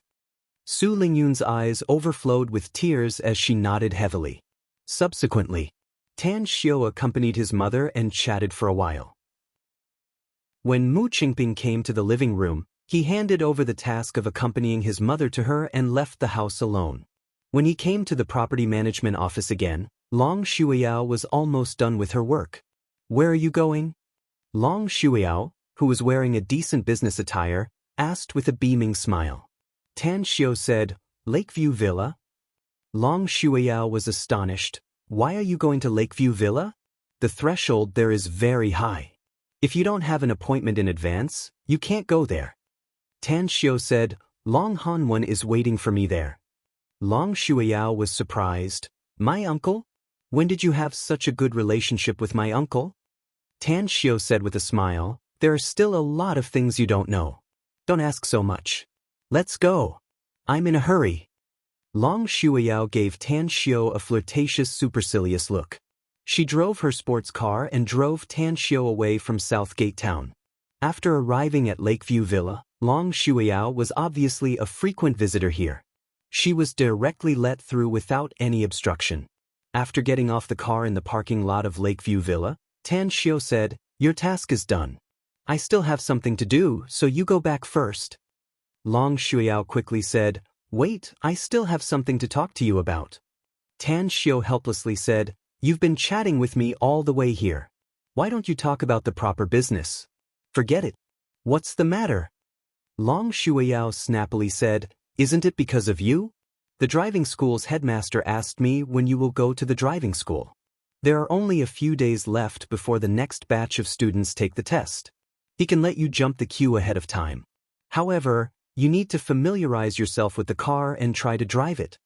Tan Xiao suddenly understood as he said with a smile, Tell the driving school's headmaster that I'll go there tomorrow. Long Shuiyao nodded and said, All right. If you have the test in a few days, the driving school's headmaster will arrange everything for you in advance. You only need to go there and wait to get your driver's license. How long will it take to get my driver's license? Tan Xiao asked. Long Shuiyao said with a smile, You'll get your driver's license within half a month at the latest. All right. Tan Xiao complied as he turned around and rushed toward the place where he had agreed to meet Long Hanwen. Standing in front of the car's door, Long Shuiyao snappily looked at Tan Xiao's back as she muttered, This guy is really rude. I've looked for several layers of connections for that broken driver's license. He didn't even say thank you. More than 10 meters away, Tan Xiao suddenly stopped as he turned his head and said, Long Shuiyao, thank you. Long Shuiyao's expression turned blank as a strange expression suddenly appeared on her beautiful face. He couldn't have heard what I just said, could he? Impossible. My voice was so small and it was more than 10 meters away. Unless he had clairaudient, he would never have heard it. Long Shuiao comforted herself and then waved her arm toward Tan Xiu. She immediately got into the driver's seat and started the car to leave quickly. Tan Xiu looked at the sports car disappearing in the direction of the gate as a trace of a smile outlined on the corner of his mouth. He had indeed heard Long Shuiyao's muttering. After all, his hearing was extremely sharp. Ordinary people might not be able to hear it, but it was not difficult for him. Inside the tea house in the deepest part of the Lakeview Manor, Long Hanwen, Chen Jizhong, Kong Xia, Miao Weneng, Xiao Mingjin, Ouyang Lei, Chu Yi, Bai Tao, Long Zhengyu, and the others had gathered together. The attack against the Zhang family had almost come to an end. This time, everyone had come to prepare the distribution of the benefits obtained from the Zhang family. After their calculations, they found that the Zhang family's background was indeed deep. The total assets of the family were definitely more than 20 billion yuan. Sorry, I was delayed by something. Tan Xiu's arrival immediately attracted everyone's attention. Long Hanwen said with a smile, "It's all right. In any case, we've done what we should do. Now, someone else is doing the finishing touches. Tan Xiu, as far as I know, you're going to the university tomorrow to fill in the application form, right? How about it? Have you thought about which university you want to apply for?" "Magic City University," Tan Xiu said with a faint smile. Long Hanwen's expression moved as he said with a smile, "It's indeed a good key university. I think with your character, since you dare to apply for this university, I'm afraid you have full confidence. Come, I'll replace the wine with tea to congratulate you in advance that your dream will come true and that you'll be able to enter a higher education institution for further study. Come, let's toast together." Miao Weneng also stood up and said with a smiling face. At this moment, everyone present was in a very happy mood. If it weren't for Tan Xiu this time, they wouldn't have been able to earn so much money. More than 20 billion yuan, even if it was divided equally among the many forces, each of them would be able to get billions. Billions? Even for these big families, these rich and powerful people, it would take them 8 to 10 years to earn so much money. The cup of tea was finished.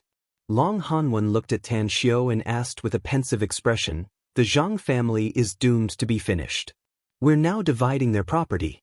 Tan Xiu, how do you want to deal with the Zhang family's clansmen who have been kidnapped by us?" Tan Xiu shook his head and said, "Zhang Deqin and Zhang Fengxian must die. I haven't thought about how to deal with the others. Where are they?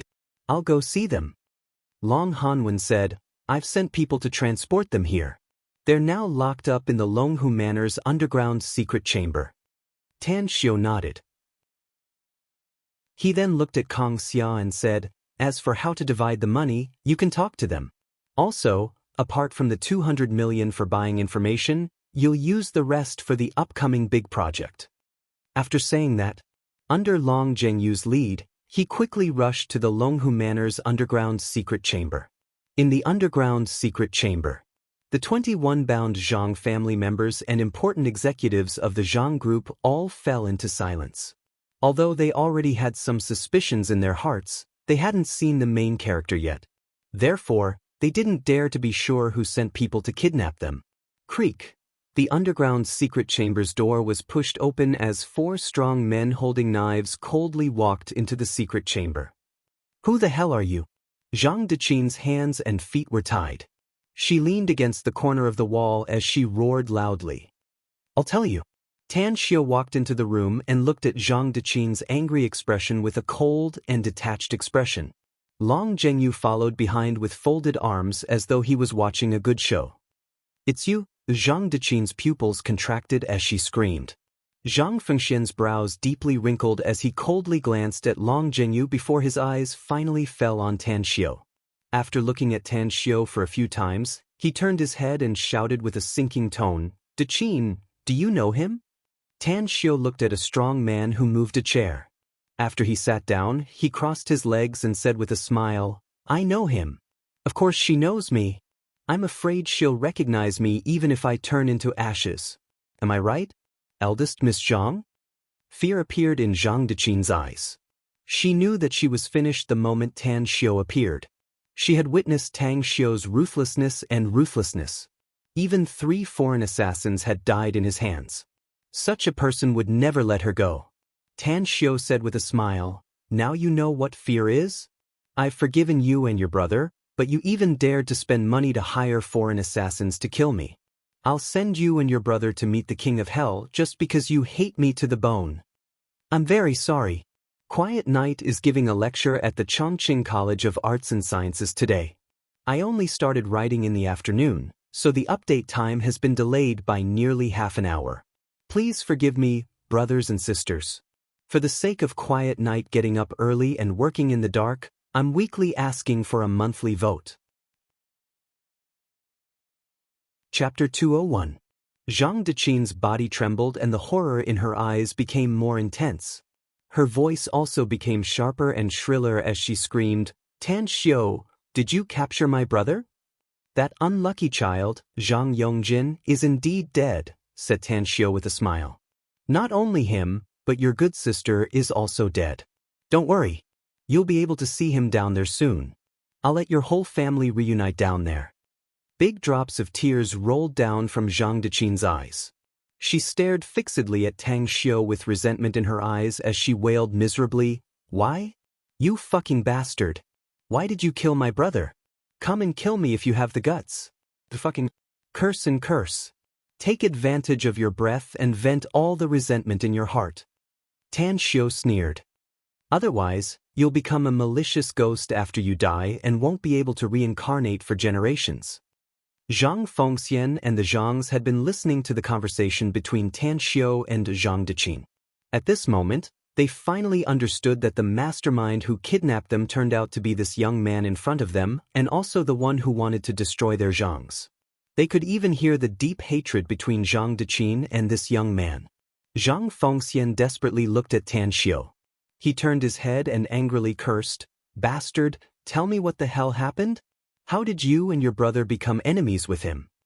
Zhang Deqin's cursing came to an abrupt stop and she closed her eyes in despair.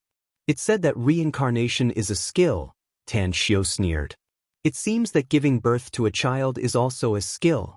You're Zhang Fengxian, aren't you? I've seen the investigation materials. The person in the photo is you. I say, you're such a smart person. How could you give birth to 2 idiotic children? What else can they do except to bring disaster to the family? Did you really kill my son?" Zhang Fengxian angrily shouted. "Yes, I did." "His death should be very miserable," said Tan Xiu. Zhang Fengxian clenched his fists in pain, but then loosened them. He looked straight at Tan Xiu and said, "Tell me, how deep is the hatred between you and them that you want to eliminate the whole Zhang family?" Tan Xiu sneered and said, "This is the work of your precious daughter. She actually spent money to hire foreign assassins to infiltrate the country and wanted to kill me. You should have heard about the 3 people who were killed outside Southgate Town, right? Those are the assassins hired by your children. Unfortunately, they were too weak. Not only did they fail to kill me, but I killed them myself." Zhang Fengxian was shocked. "So the murder case in Southgate Town was actually done by you. Furthermore, it has something to do with the Zhang family? Looks like you're right, I did give birth to a pair of children who invite disaster." Tan Xiu sneered and said, "I was thinking about how to solve the problem of the Zhang family. Now that I've told you everything, I'm afraid that none of you will be able to survive in order to avoid unnecessary trouble in the future. Long Zhengyu, tell your men to kill them all and throw them away at sea." Long Zhengyu said with a smile, "Don't worry. My dad has already arranged everything in advance. Their bodies can be sent to the high seas to be thrown away at any time." Zhang Fengxian shot a deep look at Long Zhengyu and said with a bitter expression, "I never thought that your Long family would find such a good helper. Your father ordered him to be the enemy of my Zhang family in order to drive us out of Star City, didn't he? Those 3 assassins were just an opportunity. However, I don't understand how your Long family did it. Even if you and the Ouyang family join hands, I'm afraid it's impossible for you to achieve this." Long Zhengyu couldn't help laughing and said, Zhang Fengxian, do you really think that the main force behind this matter is my Long family? Do you think that if our Long family is really that powerful, would they have tolerated your Zhang family's development in Star City for so many years? Zhang Fengxian stared blankly and asked with a confused expression, Who's that? Long Zhengyu pointed at Tan Xiu and said with a faint smile, The one that your Zhang family shouldn't have provoked is him. Now that things have come to this, I'll let you die in peace. Do you know how many forces are attacking your Zhang family this time? How many? Zhang Fengxian asked. The first is our Long family, the second is his disciple, Chen Zhizhong, the third is Jingmen Island's Ouyang family, the fourth is Haiqing Province's Miao Wenong, the fifth is northern Jiangsu's Xiaomingzhen, the sixth is the imperial capital's Chu family, and the seventh is the imperial capital's Bai family. There's also the eighth. Zhang Fengxian's complexion turned ghastly pale as fear flashed in his eyes. Upon hearing Long Zhengyu mention so many forces, he knew that the Zhang family was doomed. His lips trembled as he looked at Long Zhengyu in disbelief and asked with a trembling voice, Who's the eighth? Long Zhengyu pointed at Tan Xiu and said with a smile, The magnificent Tang Corporation is his company. I'm afraid you never thought that Kong Xia's boss is actually him, right? What? This time, it was not only Zhang Fengxian who cried out in alarm. Even the fearful Zhang Deqin, as well as the other members of the Zhang family and the senior leaders of the Zhang group were shocked. Kong Xia? She turned out to be working for Tan Xiu? The big boss behind the magnificent Tang Corporation turned out to be Tan Xiu? Who exactly was he? What virtue and ability did he have that made Kong Xia willingly work for him? Zhang Fengxian asked with a trembling voice, Are these forces involved in this conspiracy? It's all because of him? That's right. It's all because of Tan Xiu, said Long Zhengyu with a smile. I don't think anyone else would have such a big rallying power to gather so many forces to deal with your Zhang family. Long Zhengyu, what's the point of talking so much nonsense? Tan Xiu waved his hand and said, They're all people who are about to die. Kill them quickly and annex the Zhang family's assets as soon as possible. Then everyone can go back to their own business. I have a lot of things to do and I don't want to waste my energy on a small Zhang family. A small Zhang family? Each and every member of the Zhang family had a deathly pale face and fear shrouded their hearts. Suddenly, a member of the Zhang family raised his head and stared at Tan Xiu as he hurriedly asked, Mr. Tang, there's a misunderstanding between us. The ones who want to harm you are Zhang Deqin and her brother. Even their father doesn't know about it. I think if he knew, he would definitely stop Zhang Deqin and Zhang Yongjin. Besides, the ignorant can't be blamed.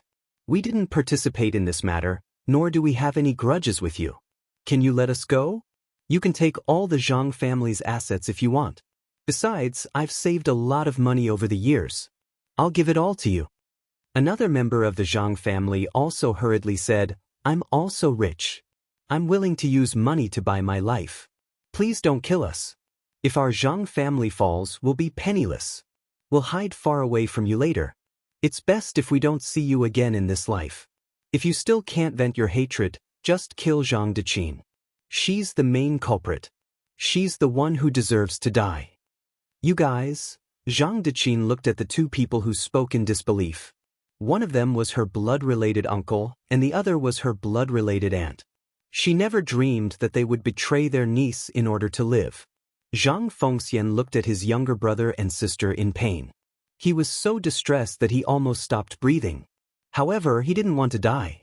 He wanted to continue living. His son was dead. If he were to die, he would really have no descendants. Zhang Fengxian's eyes slowly turned red. He fiercely glared at Zhang Deqin as he turned his head and said with all seriousness, Tan Xiu, the heavenly Tao has its own cycle.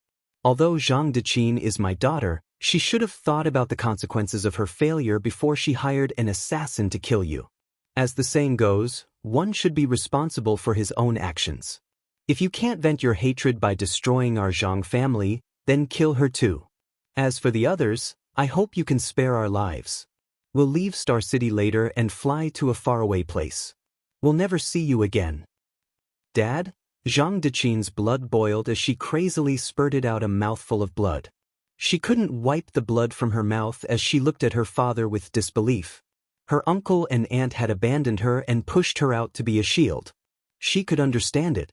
After all, they were very selfish. But Zhang Fengxian was her biological father. It was said that even a vicious tiger wouldn't eat its cubs. Yet he actually wanted her to die to save his life? Despair. Zhang Deqin was so distressed that she found it hard to breathe. She suddenly felt a deep sorrow. She was sad that she had such a family member. They were greedy for life and afraid of death. They had no sense of shame. Zhang Deqin was afraid of death. But knowing that she would die without a doubt, the hatred she had for her family made her instantly throw caution to the wind. She shouted loudly, "Tan Xiu, I'll tell you today that I'm the one who wants to kill you. It's not only me who wants to kill you, but also them. When you helped the Long family to seize Walled Hill Village, they wanted to kill you. I don't have the ability to contact the foreign assassins. It's them who told me their contact information. It's them who instigated me to find someone to kill you." Asshole. Bullshit. This is pure slander. Making irresponsible remarks. Shameless. Damn. The complexions of the Zhang family's people greatly changed as they angrily glared at Zhang Deqin and roared. Zhang Fengxian didn't speak, but his eyes were full of indifference as he looked at his daughter. Tan Xiu looked at the dog-eat-dog Zhang family's people and indifferently shook his head. He didn't expect that such a situation would occur. And this situation made him more determined to eliminate the core members of the Zhang family. "Zhengyu, I'll leave this to you." Long Zhengyu smiled and said, "Don't worry." Long Zhengyu said with a smile, "It's absolutely a perfect solution and won't leave any disasters behind." "Wait." Zhang Fengxian shouted in a deep voice. Tan Xiu halted his pace as he looked at Zhang Fengxian and asked, "What else do you want to say?" Zhang Fengxian took a deep breath and spoke in a deep tone. "Tang Xiu, let us live. I'll give you a lot of money." "A lot of money?" Tan Xiu was short on money, but he wouldn't let Zhang Fengxian off. However, he didn't have any psychological burden to squeeze some money from a dying man.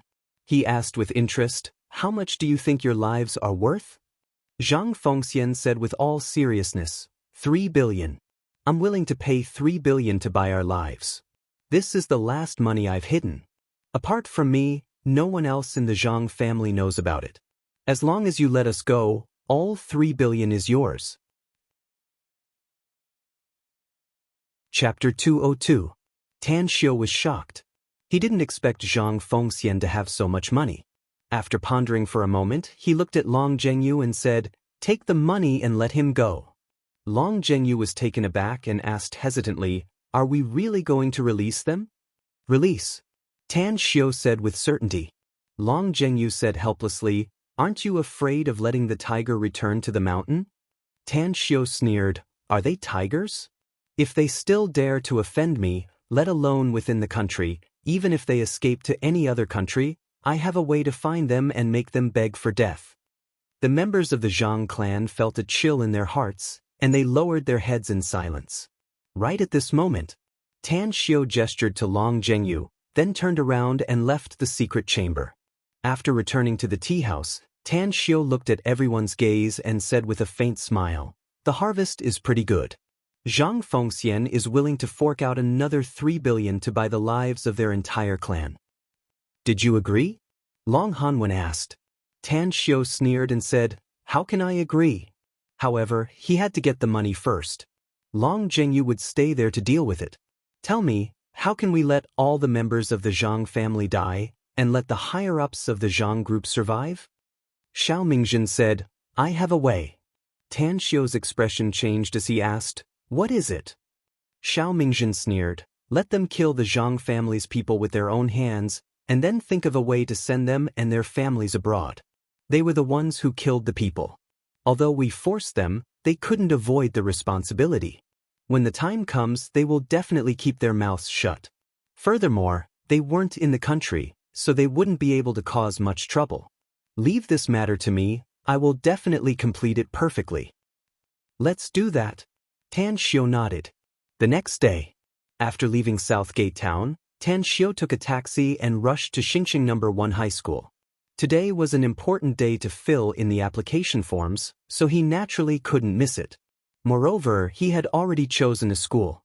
All he needed to do was to fill out a form there, and then he could go home and wait for his score. The following is a piece of news.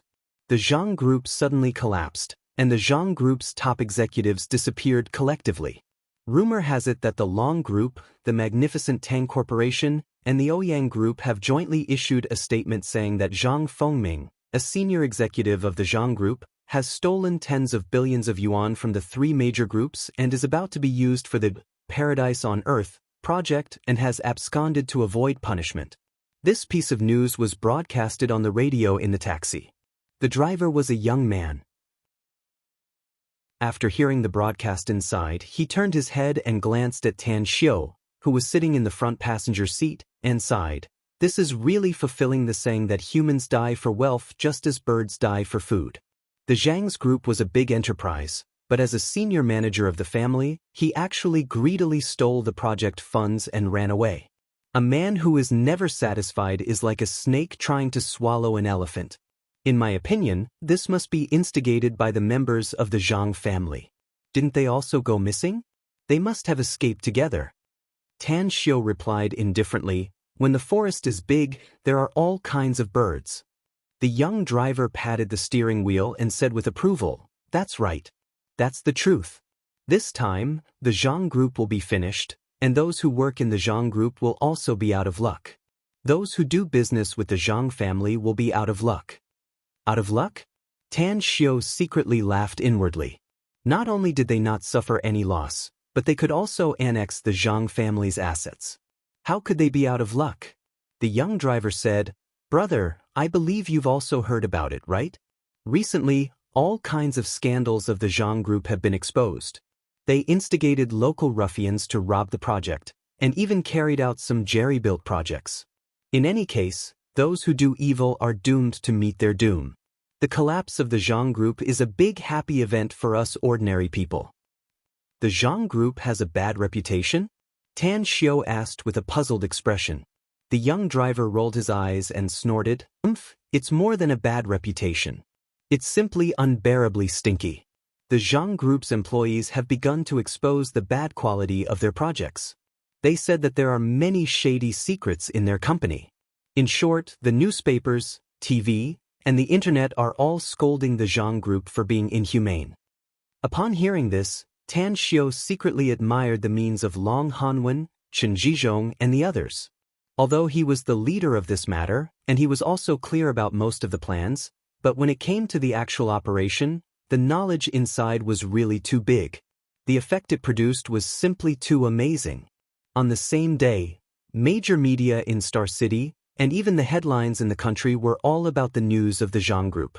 Even the government's prosecution agency had been involved in the investigation.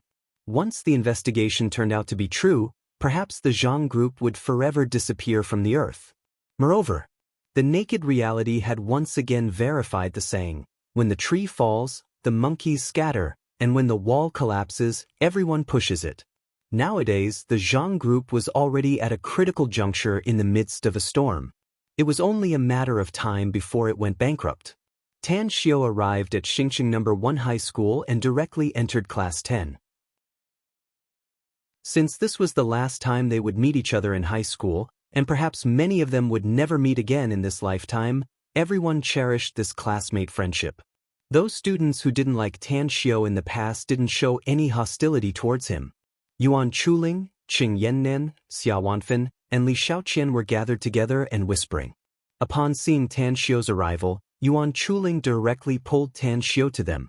"Eldest brother, have you thought about which university you want to apply for?" Tan Xiu nodded and said, "Shanghai University." Yuan Chuling said with a smile, "I'm very clear about my grades. Even if you give me tutoring, I'm afraid my CET score won't be able to enter Shanghai University. However, I'm also going to study in Shanghai, and the university I'm going to apply for is also a good key university in Shanghai." Cheng Yannan said, "I'm going to study in the capital. My sister will be transferred back to the capital recently, so I can only go with her. Xiao Qian, on the other hand, is very good. She can go to the Regal Classical Music Academy in Blue City to study. I didn't know that she's very talented in music and was even accepted by teacher Huang Jie as her last disciple. Tan Xiu looked at Li Shaoqian and said with a smile, "Congratulations." Li Shaoqian said modestly, "Actually, I'm also taking advantage of your light, Tan Xiu." At that time, teacher Huang Jie and the others wanted to pull you to the Regal Classical Music Academy to be a professor, but you didn't agree. Later, I contacted teacher Huang Jie and the others a few times and got a place. Tan Xiu said, "I'm not interested in music and I don't intend to take that path in the future. So it's fine if I don't go to the Regal Classical Music Academy." "What about Xia Wanfen? Where are you going to study in the future?" Xia Wanfen said, "I want to apply for Jingnan University, but I don't know if I can pass it. If I can't get my first choice, then my second choice will be the Blue City Institute of Science and Technology." Tan Xiu said with a smile, "I wish everyone in advance that you will be successfully admitted to your ideal university. Miss Han is here. Let's go back to our seats."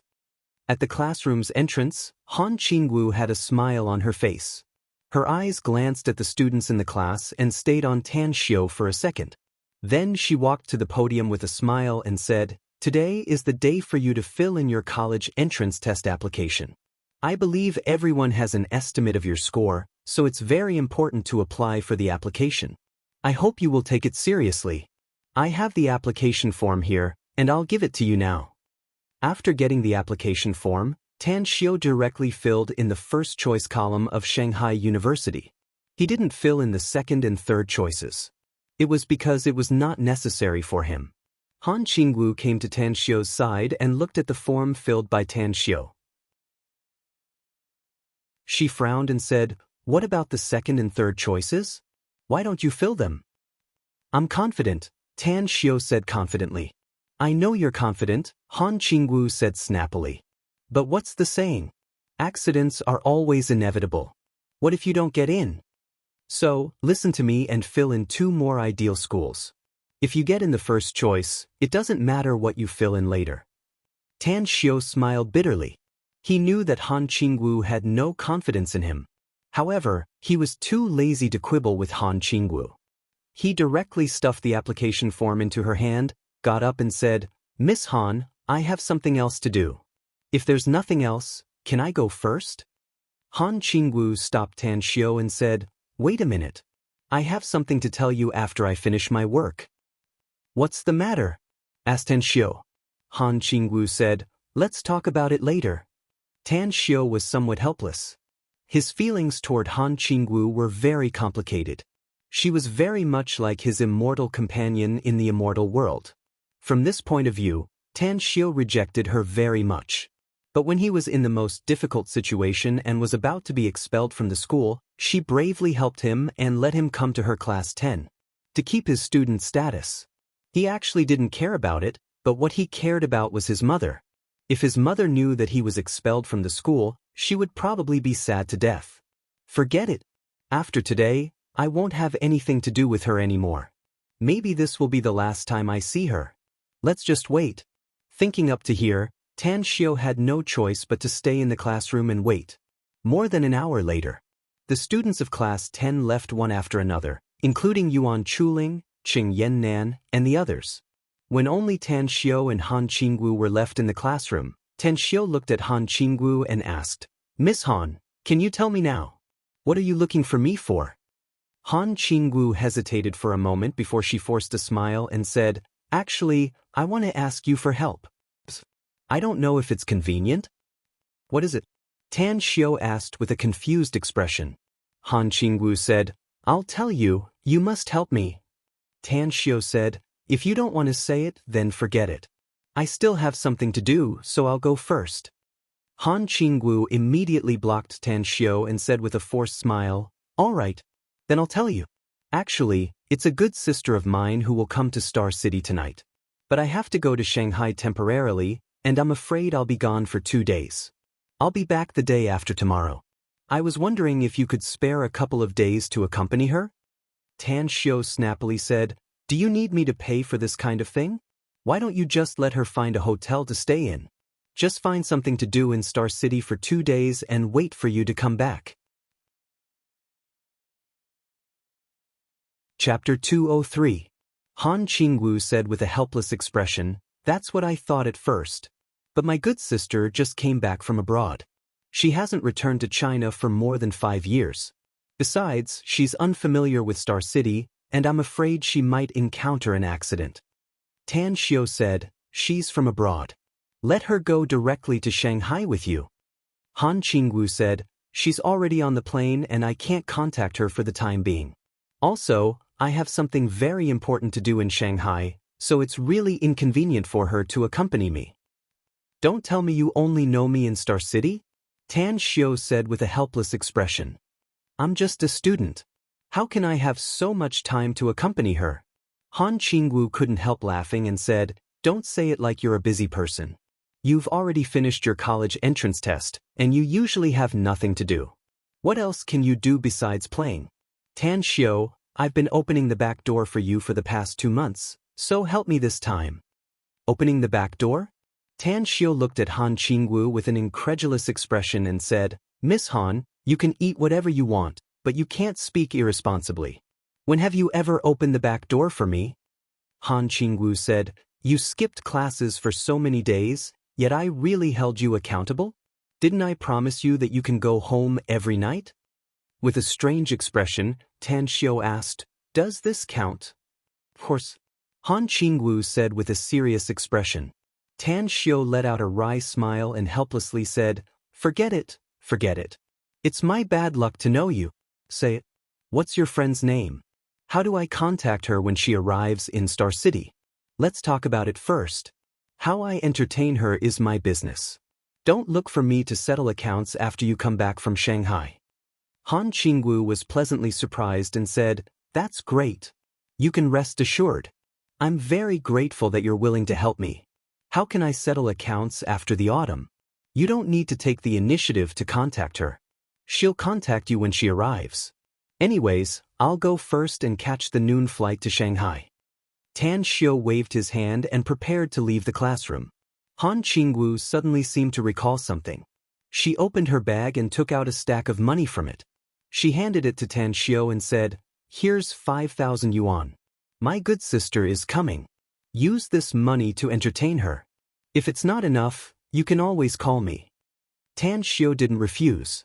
Since he was working for Han Qingwu, it was only right for him to receive money. Shoving the money into his pocket, Tan Xiu walked out of the classroom. After having lunch in his family's restaurant, Tan Xiu decided to go to the Star City Antique Market. He had wanted to refine an interspatial ring for a long time, but because he was still lacking some ores, he had delayed it until now. He planned to go to the antique market to try his luck. If he was lucky, he might be able to find some precious ores. However, he wandered around the antique market for the whole afternoon, but he didn't find any precious ores. Instead, he found a good antique. Unfortunately, it was too expensive. He didn't have the hobby of collecting antiques, so he didn't waste the money. On the way back to Southgate Town by taxi, he received a call from an unfamiliar woman. After asking, he learned that the caller was Han Qingwu's good sister who came from abroad. "After you arrive at Star City's downtown area, find a hotel and stay there first. I'll look for you later." Tan Xiu instructed and directly hung up the phone. Star City Airport. The moment the tall Chen Wei stepped out of the airport's exit, she attracted the attention of countless passengers outside. She was wearing short shorts, a t-shirt and a small sleeveless top, a platinum necklace on her neck, and pink sunglasses on her face. But the most attractive thing about her was her flaming red lips. Apart from the latest limited edition Louis Vuitton handbag in her hands, there was nothing else in her hands. There was also a delicate white leather suitcase. "What the hell is Qingwu doing? She found a student to accompany me, but this student doesn't even have the most basic manners. She knew that I'm going to Star City at night, but she didn't even come to the airport to pick me up." Chen Wei hatefully stamped her feet as she turned around and walked toward the taxi parking area. Caesar Grand Hotel. Star City's 5-star hotel, although it wasn't the best, but its grade was high enough. The entire hotel building was 40 to 50 meters high, and it was built with an extraordinary style. Chen Wei booked a high-class room and comfortably took a bath. After changing into a fresh set of casual clothes, she heard the doorbell ring. "You're really late," Chen Wei muttered with dissatisfaction. If she didn't feel a bit hungry, she really didn't bother to open the door. Because she knew that aside from Han Qingwu's student, no one else could come here. The door opened. Chen Wei looked at Tan Xiu, who was standing outside the door, before she turned around and returned to the room. With a slightly dissatisfied voice, she said, "You finally came. If you didn't come, I would have been starving. Come in." Tan Xiu had imagined the scene of meeting Chen Wei, but never in his dreams had he thought that it would turn out to be this kind of situation. He stared blankly and secretly shook his head. After entering the room, he went straight to the sofa and sat down. He grabbed the magazine on the table and began to read. Chen Wei ignored Tan Xiu. Although she shouted that she was starving, the makeup process wasn't fast at all. After a full hour, she finished her makeup. Then she picked up her LV bag and said, "I'm done, let's go." Tan Xiu looked up and asked, "Where are we going?" Chen Wei snappily said, "Of course, we're going to eat. Why don't you look at the time? It's almost 9 p.m. I think we'll just have dinner today, so we don't even need to eat supper." Tan Xiu was speechless. He had arrived at the hotel, but it was not even 8 p.m. She was the one who dragged her makeup for an hour, yet she actually blamed him? Forget it, a good man doesn't quarrel with women. She's Han Qingwu's good sister. I'll deal with her for 2 days, and when Han Qingwu comes back, I'll immediately say goodbye to her and never see her again in this life. Thinking up to there, Tan Xiu walked to the bedside, grabbed the phone, and was about to dial a number. Chen Wei asked with a puzzled expression, "What are you doing?" Tan Xiu said, "Don't you think it's too late? Then you don't need to go out to eat. The hotel provides dinner, so you can directly ask the hotel's waiter to send it to your room. After you're done eating, you should rest early. I still have to rush back." Chen Wei said with an inconceivable expression, "You can't call for a meal. Don't you know that the hotel's food is not delicious? Take me out to eat. I want to eat the most famous and best snacks in Star City." Tan Xiu frowned and said, "I don't know what the most famous and best snacks in Star City are. If you really don't want to eat the hotel's food, then let's go to a small restaurant outside and fill our stomachs. You've been on the plane for a long time. Rest early and you'll have the energy to stroll around tomorrow." Chen Wei shook her head and said, "No, no, no. I'm not tired at all. I slept enough on the plane, so I don't need to adjust the time difference. Your task is to accompany me and lead the way. Whatever I want to eat, you must accompany me to eat." "I'm not your father," Tan Xiu muttered inwardly. He turned around and followed Chen Wei out of the room. The Caesar Grand Hotel was located in the bustling area of Star City, with an upscale residential area on the east and a commercial street on the west. The south side was the famous food street of Star City. After arriving at the food street with Chen Wei, Tan Xiu couldn't figure out the situation here. He had been here before, but only a few times. Every time he passed by this place, he had never eaten anything here. He found that there were not only upscale restaurants here, but also a lot of snack alleys. "Which one do you want to eat? Tell me, I'll treat you." Tan Xiu, who was at Chen Wei's side, said lightly as he found that Chen Wei was constantly looking at him with inquiring eyes. Chen Wei said with dissatisfaction, "I don't know anything about this place. How would I know what to eat? You take me to eat something special and tasty. Whether it's an upscale restaurant or a roadside snack, it's fine." Tan Xiu shook his head and said, "I don't know anything about this place. Don't forget my identity. I'm just a student. I don't have the chance to come here to indulge in debauchery." Chen Wei was surprised and said, "Even a student shouldn't." "Oh, I get it. This place is not the United States. Students are good babies. Forget it. Since I don't know, then I'll go to each house and have a taste." Tan Xiu secretly sighed inside. Chen Wei's arrogance was like that of a princess, and he was very disgusted. However, he would only follow her for 2 days. It would be over after fooling around for a while.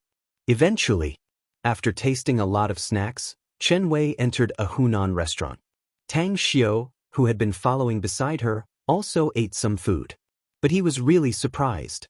Chen Wei had a good figure, yet her appetite was unexpectedly so big. She ate at least twice as much as him.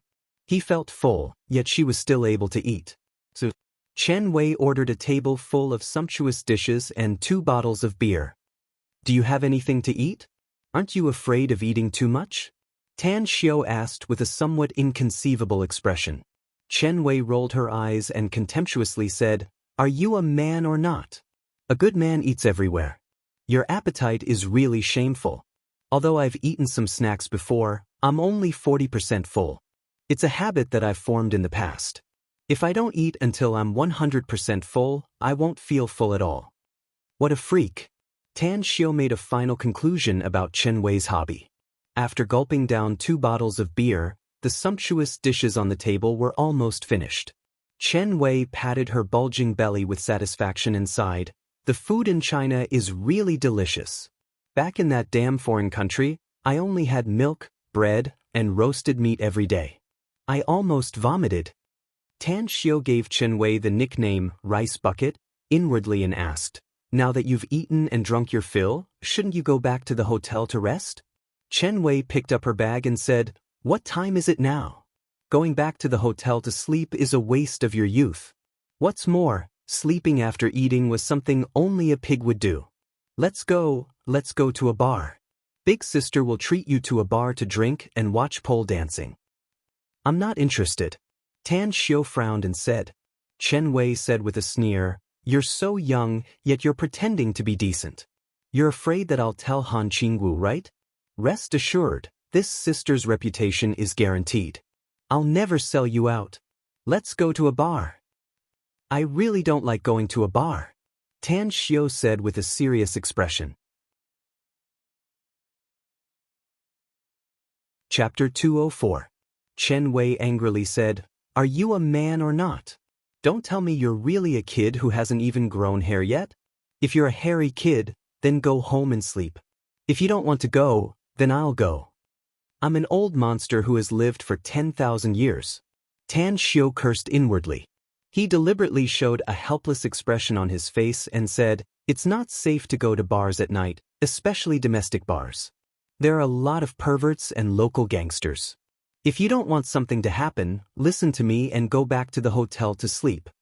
Chen Wei contemptuously said, "Do you think I'm a fool? Although I haven't been back to China for many years, I'm still very familiar with the domestic public security. Are you going or not? If you don't want to go, then don't be long-winded and quickly leave." Tan Xiao was silent for a moment before he nodded and said, "I'll go." Chen Wei proudly said, "That's more like a man." 3 Feathers Bar. It was the most luxurious bar in the nearby food street with the largest flow of customers. The neon sign flickered. Before they entered the bar, the explosive metal rock music rolled over. After entering, it was even more deafening and incomparably noisy. Tan Xiao didn't like this kind of occasion, but he couldn't leave immediately to protect Chen Wei's safety. He could only endure the chaotic scene inside and followed Chen Wei to the front of the bar. "Do you see that? It's a live broadcast of a pole dance performance. That girl has a very good figure and is very sexy. This kind of woman is definitely a stunner that attracts men. Also, do you see those 2 girls dancing on the dance floor?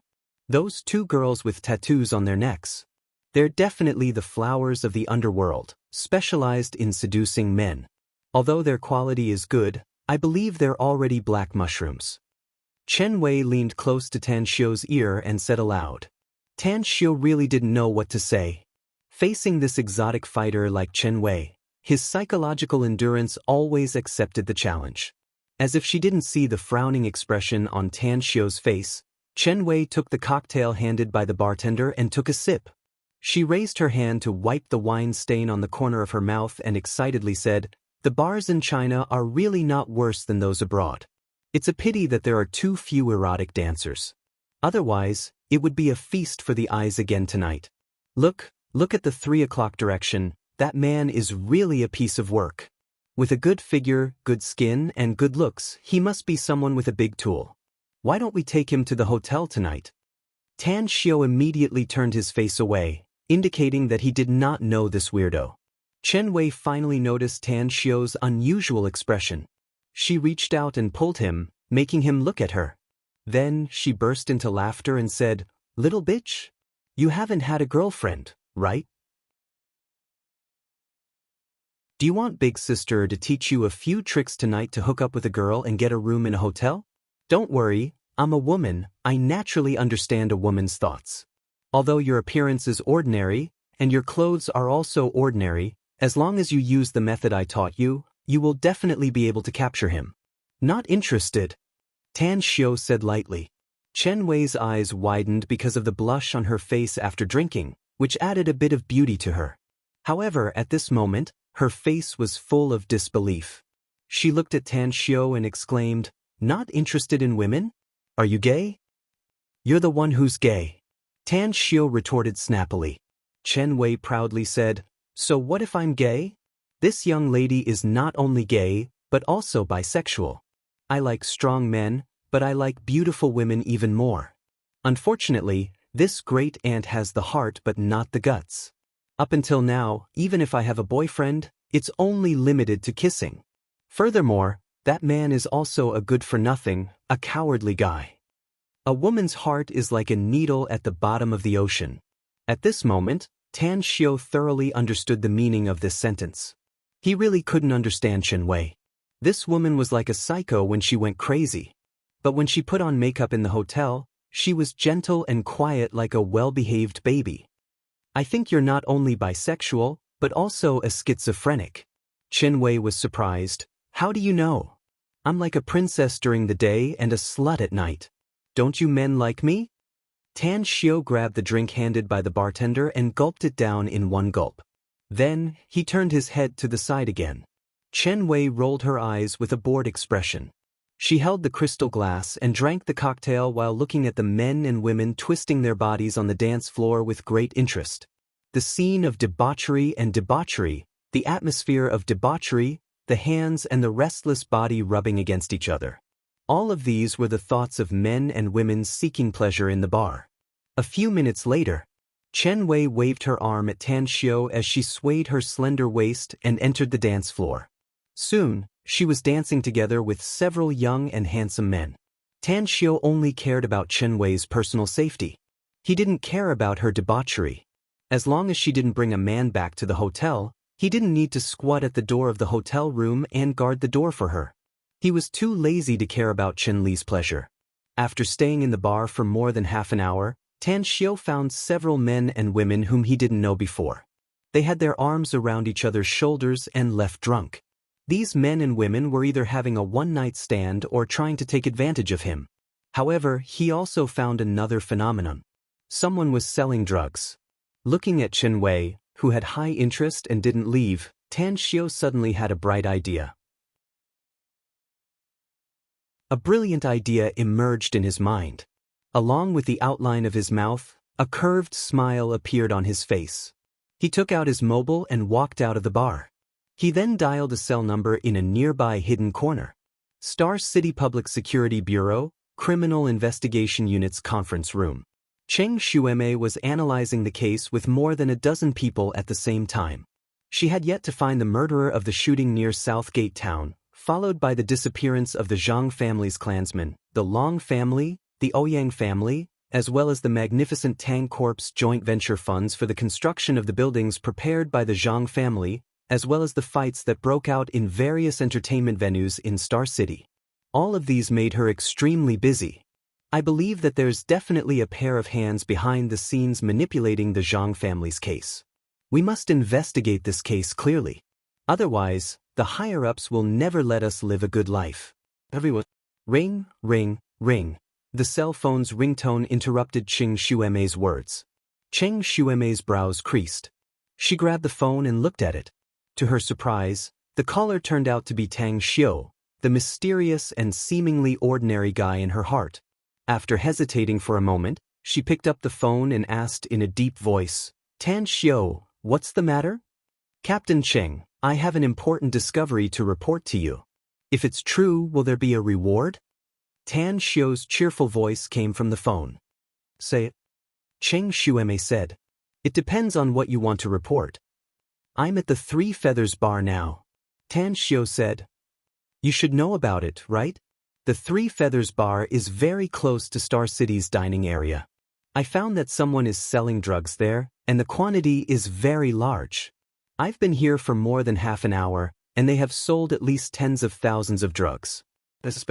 You suspect that it's drugs? Cheng Shueme said with a deep voice.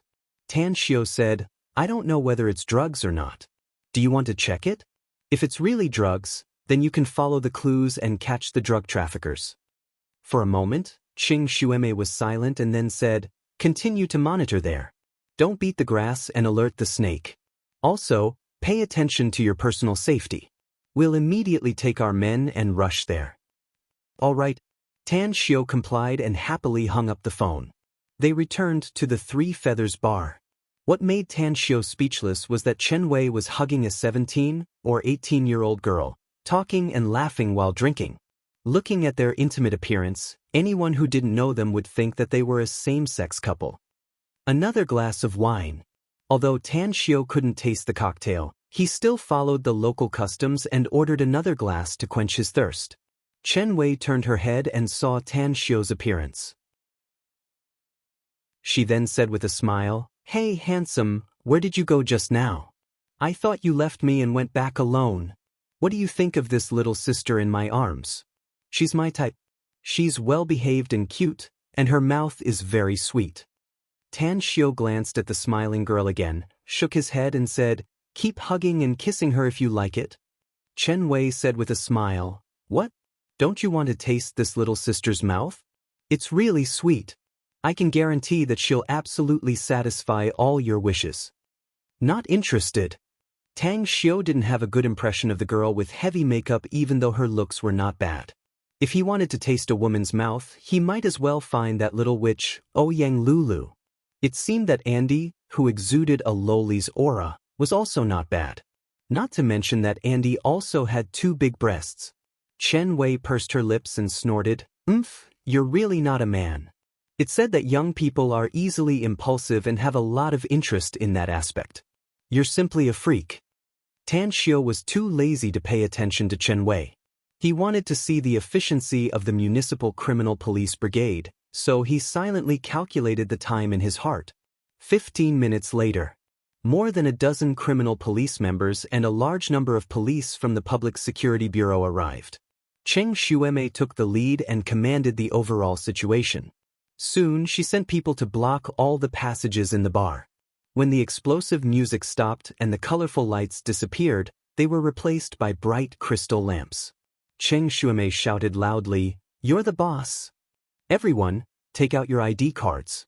The police received a report that someone is selling drugs here.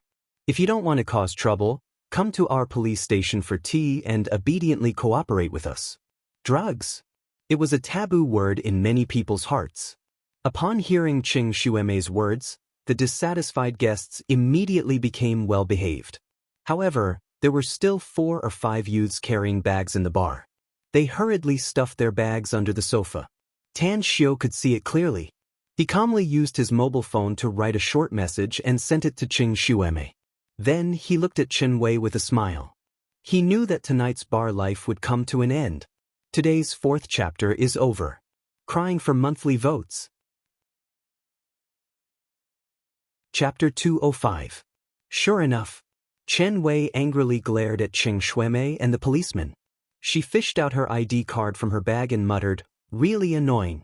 These policemen have nothing better to do. They came to disturb this great aunt's happy occasion. I thought I could play to my heart's content today. The girl in her arms looked a bit nervous. She quickly looked at Chen Wei and whispered, I'm going to the washroom. Do you want me to go with you? Chen Wei asked. No need. The girl's answer was more urgent. Tan Xiu squinted his eyes as he looked at the girl's back as she left in a hurry. He thoughtfully said, Big sis Chen, this girl you hooked up with is not simple. Her expression is very nervous.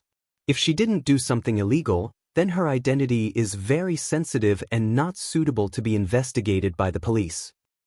How do you know? Chen Wei was surprised. I guessed it. Tan Xiu said. Guess your head. Chen Wei said with dissatisfaction. quickly take out your ID card. You should be an adult, right? I remember that Qingwu is teaching high school, and her students have already taken the college entrance test. You're her student and should have taken the college entrance test, so you should have your ID card. Tan Xiao couldn't help laughing and said, your logic is very strong, and your reasoning is very accurate. However, I've always been a person with face. Even the police won't check my ID card. Do you believe me? You've been following me all night. Only now did I find out that you like to brag. Chen Wei ridiculed. Tan Xiao said with a strange expression, how about we make a bet? Not only will the police not check my ID card, but I even dare to molest a policewoman. Do you see that? She's the policewoman who just spoke. She's quite awe-inspiring and seems to have a high position.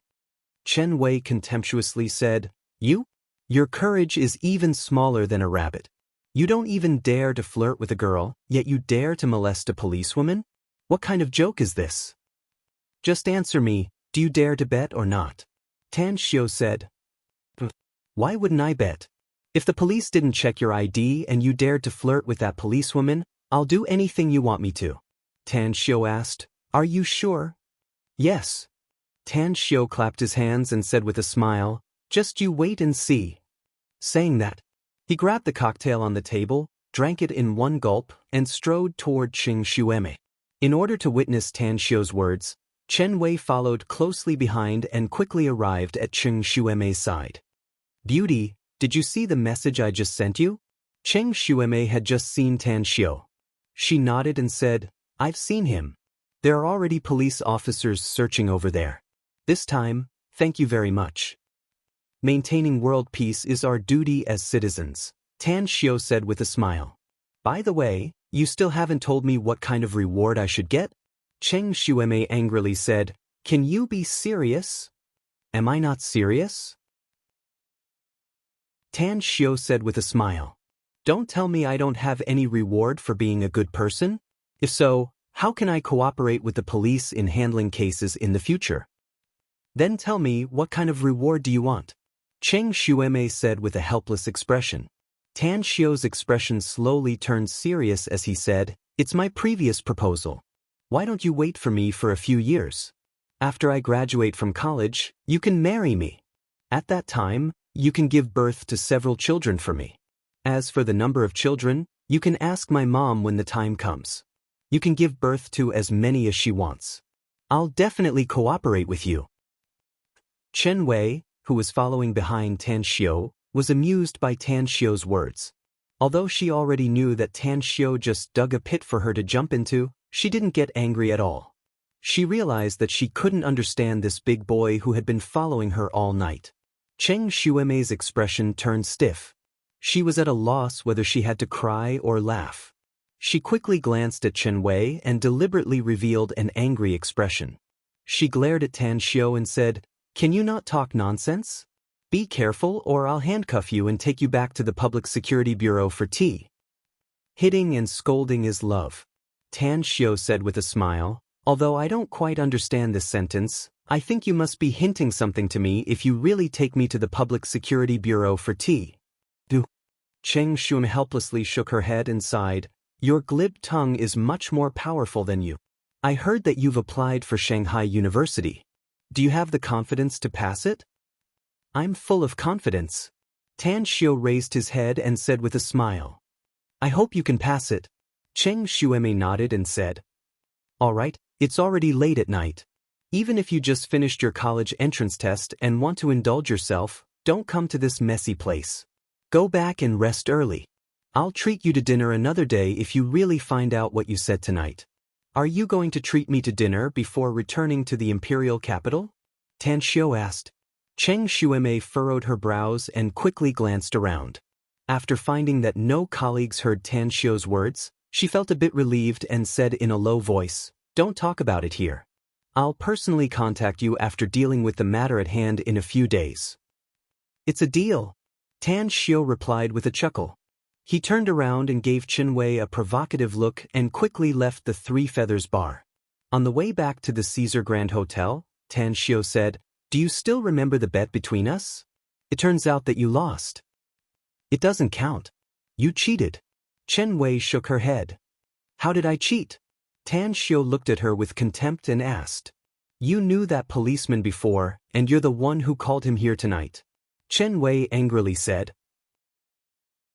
You knew that the bet with me was a trap, yet you deliberately made me jump. I'm not convinced. Why would I make a bet with you if I didn't have full assurance?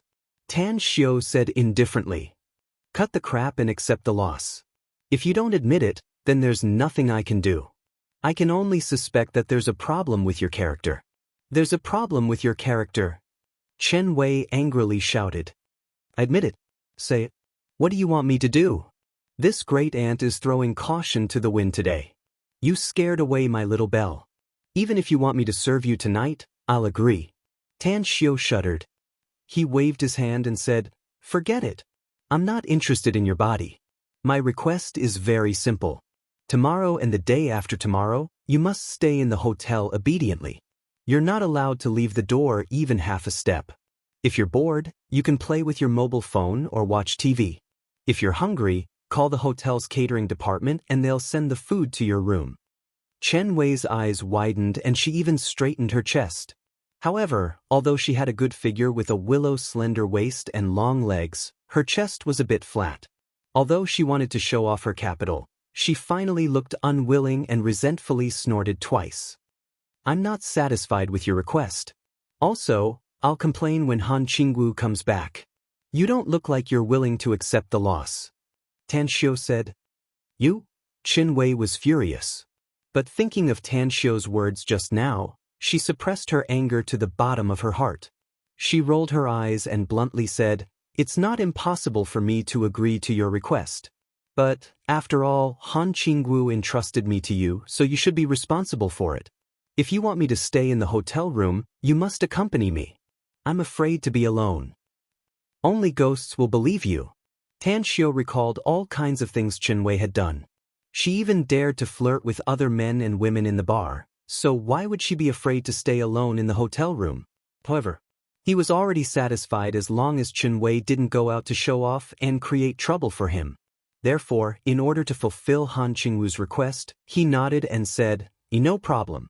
I'll come here every morning and go back in the evening. Are you really not afraid that I'll eat you? Tan Xiu angrily said. Do you have the guts? Chen Wei sneered. Tan Xiu no longer spoke. He found that arguing with a woman whose face was thicker than the corner of the city wall would only end in his defeat. She was like a wild horse that needed to be conquered by others, but he had no interest in conquering her. After escorting Chen Wei back to the hotel, Tan Xiu was about to bid farewell and leave. You really don't want to stay? Chen Wei leaned on the door with a smile, yet not a smile, as she looked at Tan Xiu and asked. Tan Xiu shook his head and said, It's too late. Have a good rest. Remember the agreement between us. You're not allowed to leave the hotel room even half a step without my permission. Bam! Chen Wei flew into a rage out of shame and fiercely slammed the door from the inside. Tan Xiu let out a complacent smile. He secretly felt that his strategy tonight was too wonderful for words. After coming out of the hotel room, he was about to stop a taxi when a police car slowly stopped beside him. The car window was opened as Cheng Xueme said with a serious expression, Get in. Tan Xiu hesitated for a moment before he walked around the front of the car. He walked to the front passenger seat, opened the door, and sat inside. Is there anything else?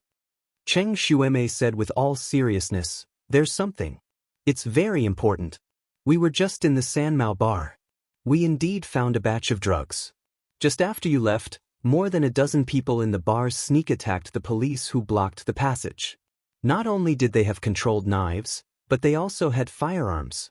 2 of our comrades were injured and have been sent to the hospital. However, we also caught those criminals. Since you've already caught the criminals, why are you looking for me? Tan Xiu asked. It's already late, I'm going back to sleep. I know you're very skillful. Can you help us catch some other important drug traffickers? Cheng Xueme said. We just got the information that there's a group of foreign drug traffickers in several rooms of this Caesar Grand Hotel. There's a young man called the Crown Prince who comes from Southeast Asia. Not only does he have a private army, but he also has a large piece of land planted with poppy. He's definitely a ruthless character. Tan Xiao snappily said, Big Bell Cheng, are you kidding me? I'm just a high school graduate who hasn't even entered the university's door. You actually want me to act together with you for such a big case? Can you bear the responsibility if something happens to me?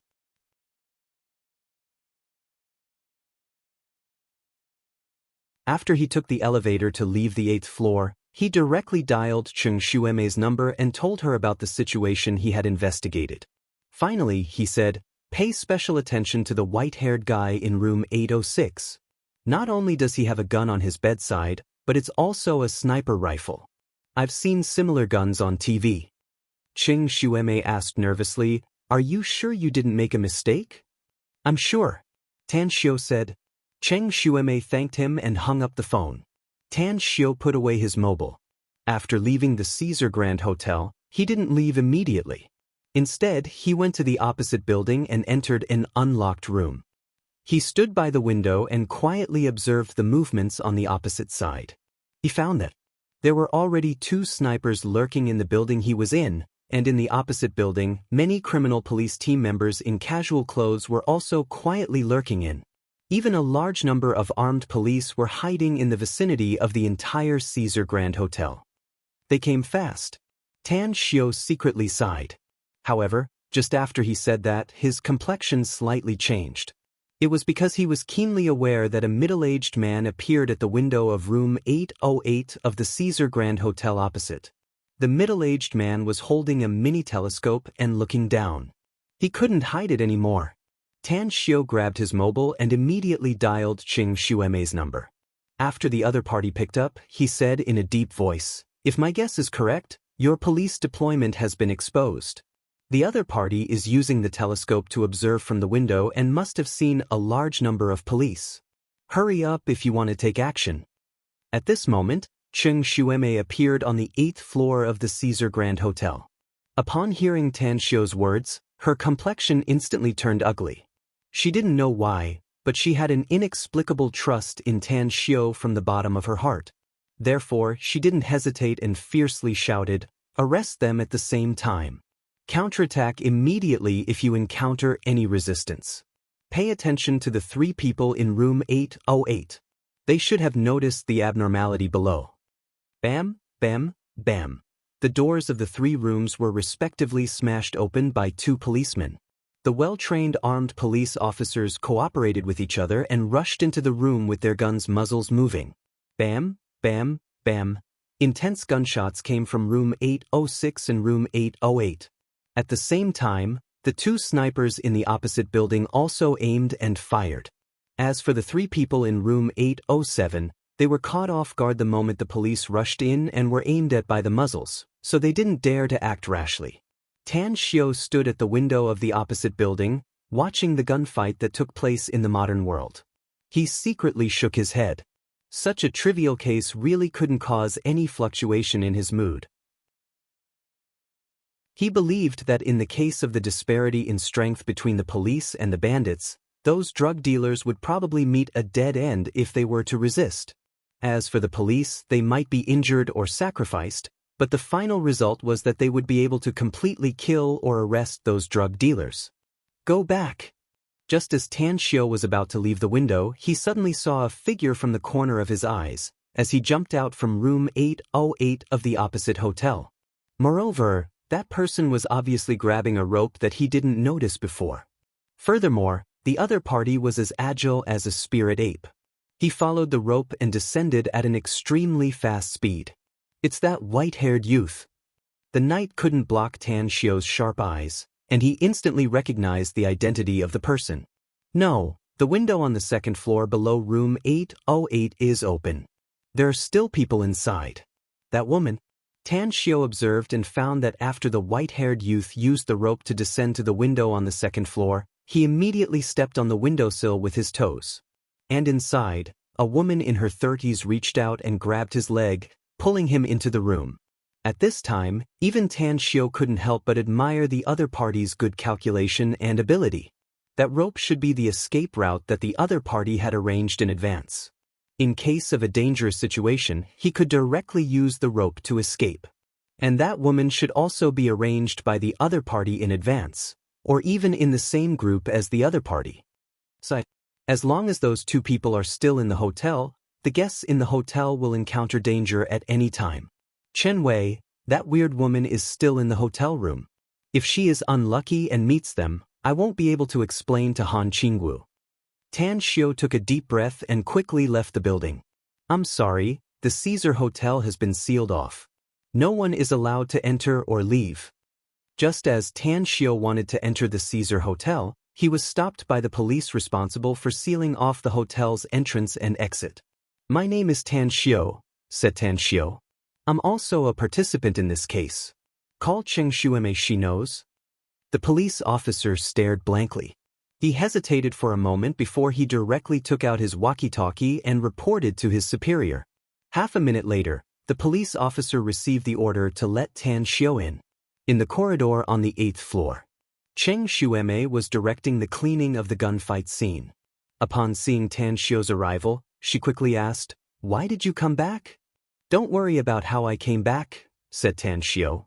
"Send someone to check the room on the 2nd floor below room 806. The white-haired youth who just escaped went to the 2nd floor along the rope. Also, there's a woman in her 30s in the room on the 2nd floor. She's also one of those drug dealers. If the police's blockade is tight enough, then the two of them must still be in the hotel." "How did you know?" Cheng Shueme was shocked. "I was in the opposite building just now," said Tan Xiu. "I saw it clearly." Cheng Shueme nodded and immediately issued the order according to Tan Xiu's instruction. She didn't even ask for permission from the Public Security Bureau chief, Deng Jianmin, who had just arrived. Tan Xiu and Deng Jianmin met face to face and then left while Cheng Shueme was busy. He came to the door of Chen Wei's room. Not long after he rang the doorbell, the door was opened. Tan Xiu saw that Chen Wei was wearing pure white pajamas, with her long hair hanging loosely and even her bare feet stepping on the carpet. "Hey, didn't you just leave? Why did you come back?" Chen Wei's expression was a bit pale. Even though she said so, she quickly walked toward Tan Xiu and pulled him into the room.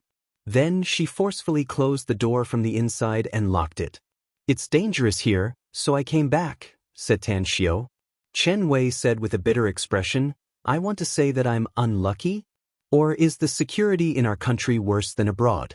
It's only my first day in Star City, and I just encountered a shootout between the police and the robbers. Tell me, does this kind of thing often happen in Star City?" "It used to be very good," said Tan Xiu with a smile. "But in the last 2 months, there have been a lot of murders. If you're afraid, then quickly leave Star City tomorrow." "Who's afraid?" Chen Wei angrily said. "This great aunt is not used to this kind of thing happening in China.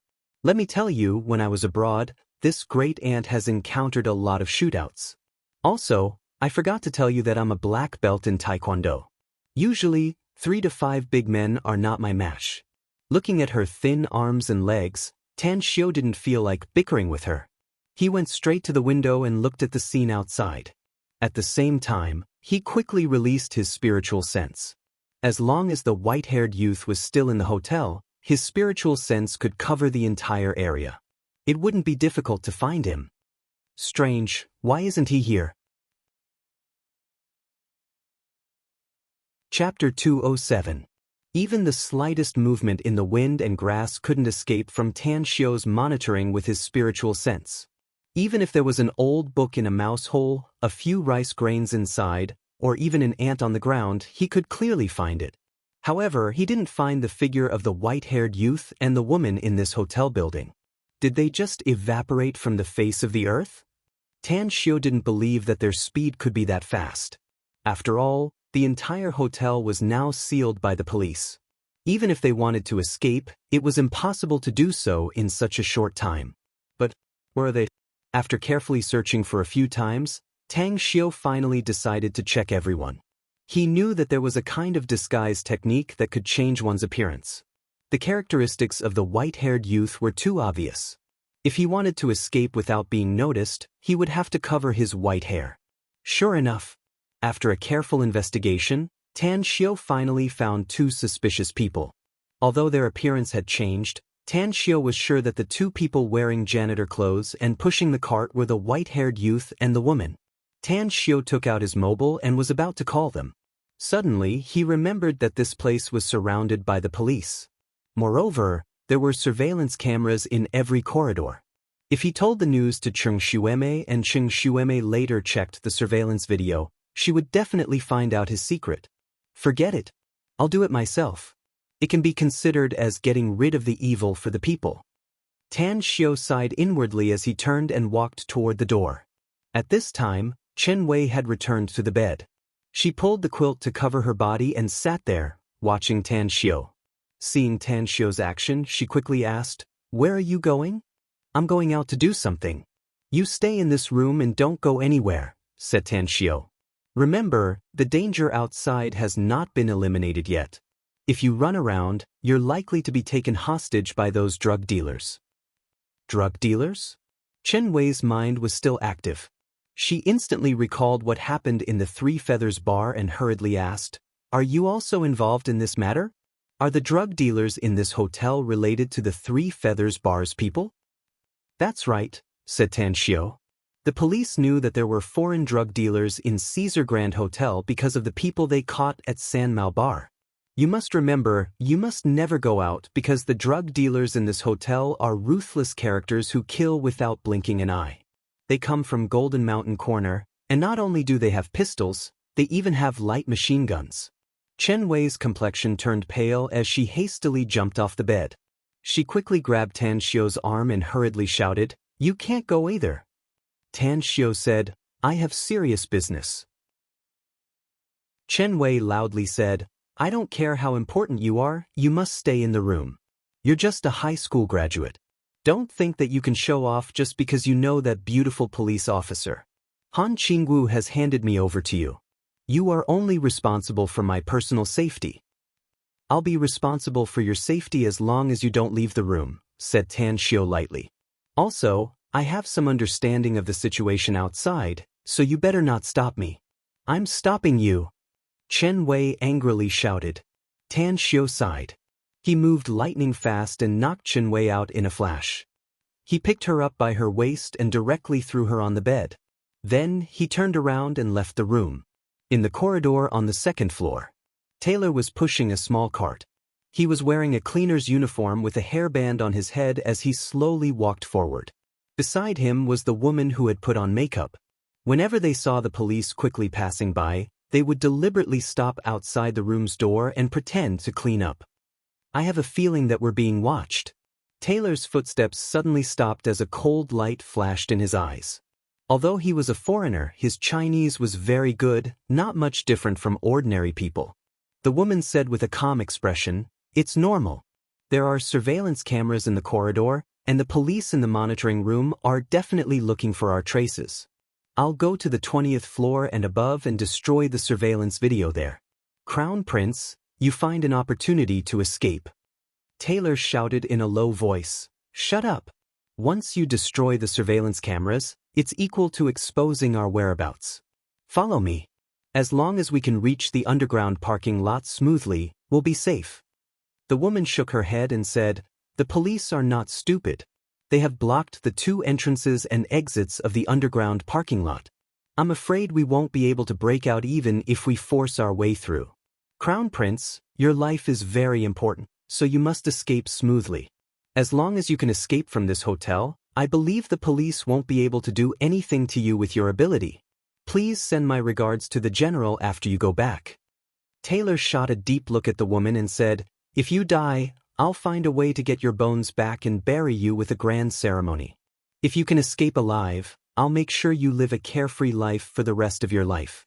You can enjoy glory, splendor, wealth, and rank. I'll keep it in mind." The woman took a mop and a bucket and separated from Taylor at the elevator's entrance. She was very courageous and directly took the elevator to the 24th floor. After leaving the elevator, she met two waiters in the corridor. Almost without the slightest hesitation, she brushed past them and easily tore their throats with a sharp dagger in her hand. Bam! Her speed was very fast. Her hand flashed and she felt her arm go numb. Suddenly, the pistol in her hand appeared in the opposite party's hand. The woman's pupils shrunk. She staggered backward and shouted sternly, "Who the hell are you?" Her opponent was naturally Tan Xiu, who was the first to come to the 40th floor. A cold, killing intent hung on Tan Xiu's face as he said, "The one I wanted to catch was not you, but that white-haired brat. But you kept killing the hotel staff and guests, so I can't just ignore you anymore. So you must die." As his voice faded away, Tan Xiu's figure instantly rushed forward and dashed toward the woman in a flash. His fist's trajectory was tricky, and when it hit the woman's neck, he also kicked her stomach. Tang Xiu was perfectly aware of his own strength. Although he didn't use his full strength in this punch, even a bull would be killed by him on the spot. Hence, this woman would definitely be killed by his punch. Tan Xiu furrowed his brows. His spiritual sense had already extended to the underground parking lot. He found that the white-haired youth had reached the underground parking lot unimpeded. Even the cart he was pushing had been abandoned. Does he want to drive away? Tan Xiu felt relieved. He knew that the entrances and exits of the underground parking lot had been blocked. Even if the white-haired youth was powerful, it was impossible for him to drive away. However, just as he heaved a sigh of relief, his eyes changed again. He doesn't want to drive away. He wants to escape from the exhaust vent? Damn, that exhaust vent must have been tampered with by his men before. If my guess is correct, his men must be waiting outside the exhaust vent. A cunning rabbit has 3 burrows. Motherfucker. Sure enough. Just as Tan Xiu expected, the white-haired youth easily opened the exhaust vent and climbed out. It didn't take long before he quickly moved forward along the pipeline. When he opened a manhole cover and climbed out, he appeared in the alley behind the hotel. 2 black cars were parked at the entrance of the alley. I can't catch him. Tan Xiu secretly shook his head and gave up the idea of chasing. Chapter 208. After leaving the 40th floor, Tan Xiu didn't return to Chen Wei's room but went to the monitoring room on the 4th floor. Under the astonished gazes of Deng Jianmin and Cheng Xueme, he calmly said, "I ran into that female drug dealer.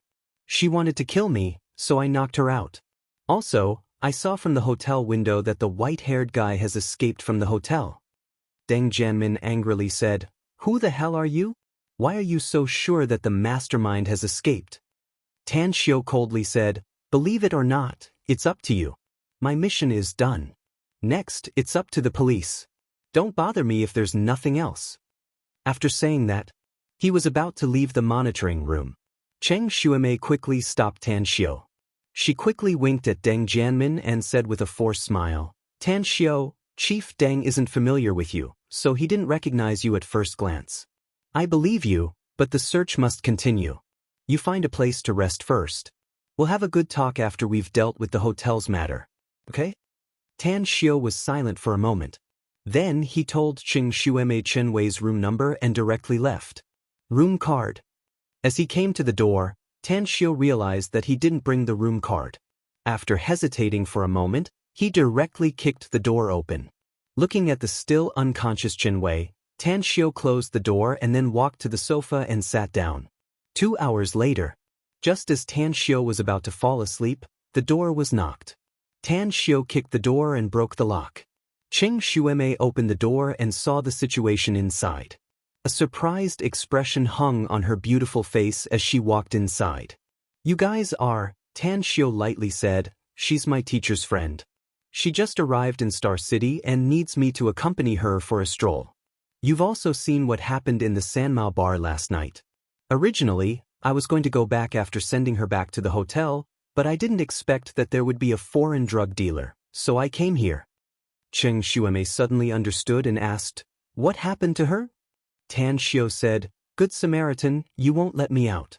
I knocked him out. All right, let's not talk about her anymore. Let's talk about what happened between us." "Between us?" Cheng Xueme was confused by Tan Xiu's words. However, she was also a resolute woman. She shook her head and smilingly said, "I came here to thank you. If it weren't for you tonight, I'm afraid we wouldn't have been able to catch so many drug dealers, and our casualties would have been huge. Also, The female drug dealer you defeated is already dead. Tan Xiao said, let's make it clear first. I'm just a high school graduate, and I'm going to Shanghai to study at a university. So, I hope you won't report what happened tonight. How can we do that? Cheng Xueme said. Chief Deng already knows about your matter. He has decided to treat you as a role model and make a big report and praise you in the whole city. Recently, he found that Mu Qingping had changed a lot compared to the past. Whether it was her words and actions or her living habits, they were very different from the past. Big sis Mu, you haven't rested yet? Tan Xiao asked casually. Mu Qingping looked up and saw Tan Xiao.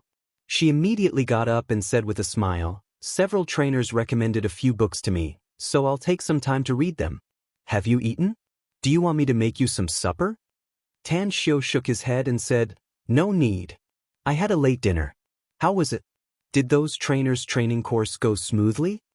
Mu Qingping said with a smile, it's very smooth. They are indeed internationally famous trainers. They are excellent in all aspects of teaching. Tan Xiao, can I discuss something with you? What is it? Tan Xiao asked. Mu Qingping said, several trainers intend to take me outside for a week to learn more comprehensive content. For example, the management and maintenance of the private jet, the staff arrangement of the yacht, and... Tan Xiao interrupted her and said, you go. Leave Yinin to me. After I get my driver's license in a few days, I'll pick up my mom and ask her to help take care of Yinin. Mu Qingping said gratefully, thank you. Tan Xiao waved his hand and said, I'm her master. This is what I should do. Also, don't always say thank you in the future. We're family, so don't say it like that. Suddenly, Tan Xiao's complexion changed as a vexed expression appeared in his eyes. Mu Qingping was keenly aware of Tan Xiao's strange expression and asked, what's wrong? Tan Xiao said with a wry smile, I should go to the driving school today, but I forgot about it. Mu Qingping said with a smile, so it's this matter. You just need to greet the instructor of the driving school tomorrow. Tan Xiao said helplessly, our Southgate Town's property manager helped me find the driving school. She also helped me find the driving school's principal. The person I'm going to see is the driving school's principal. Forget it, I'll go tomorrow. The next morning, a ray of sunlight rose from the eastern horizon. After Tan Xiao woke up, he simply washed his face and rinsed his mouth. Then he ate breakfast at home and bought breakfast for Chen Wei on the way, and then hurried to the Caesar Grand Hotel.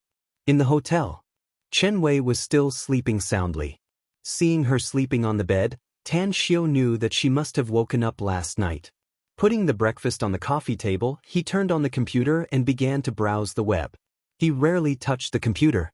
Even the number of times he went to the internet cafe was also very few. Usually, he could only touch the computer during the computer class at school. So, he found a lot of news about the Star City's Zhang group on the internet. Among them, there were all kinds of abuse, slander, and the Zhang family was especially miserable. That's right, can I find the news about Precious Ores on the internet?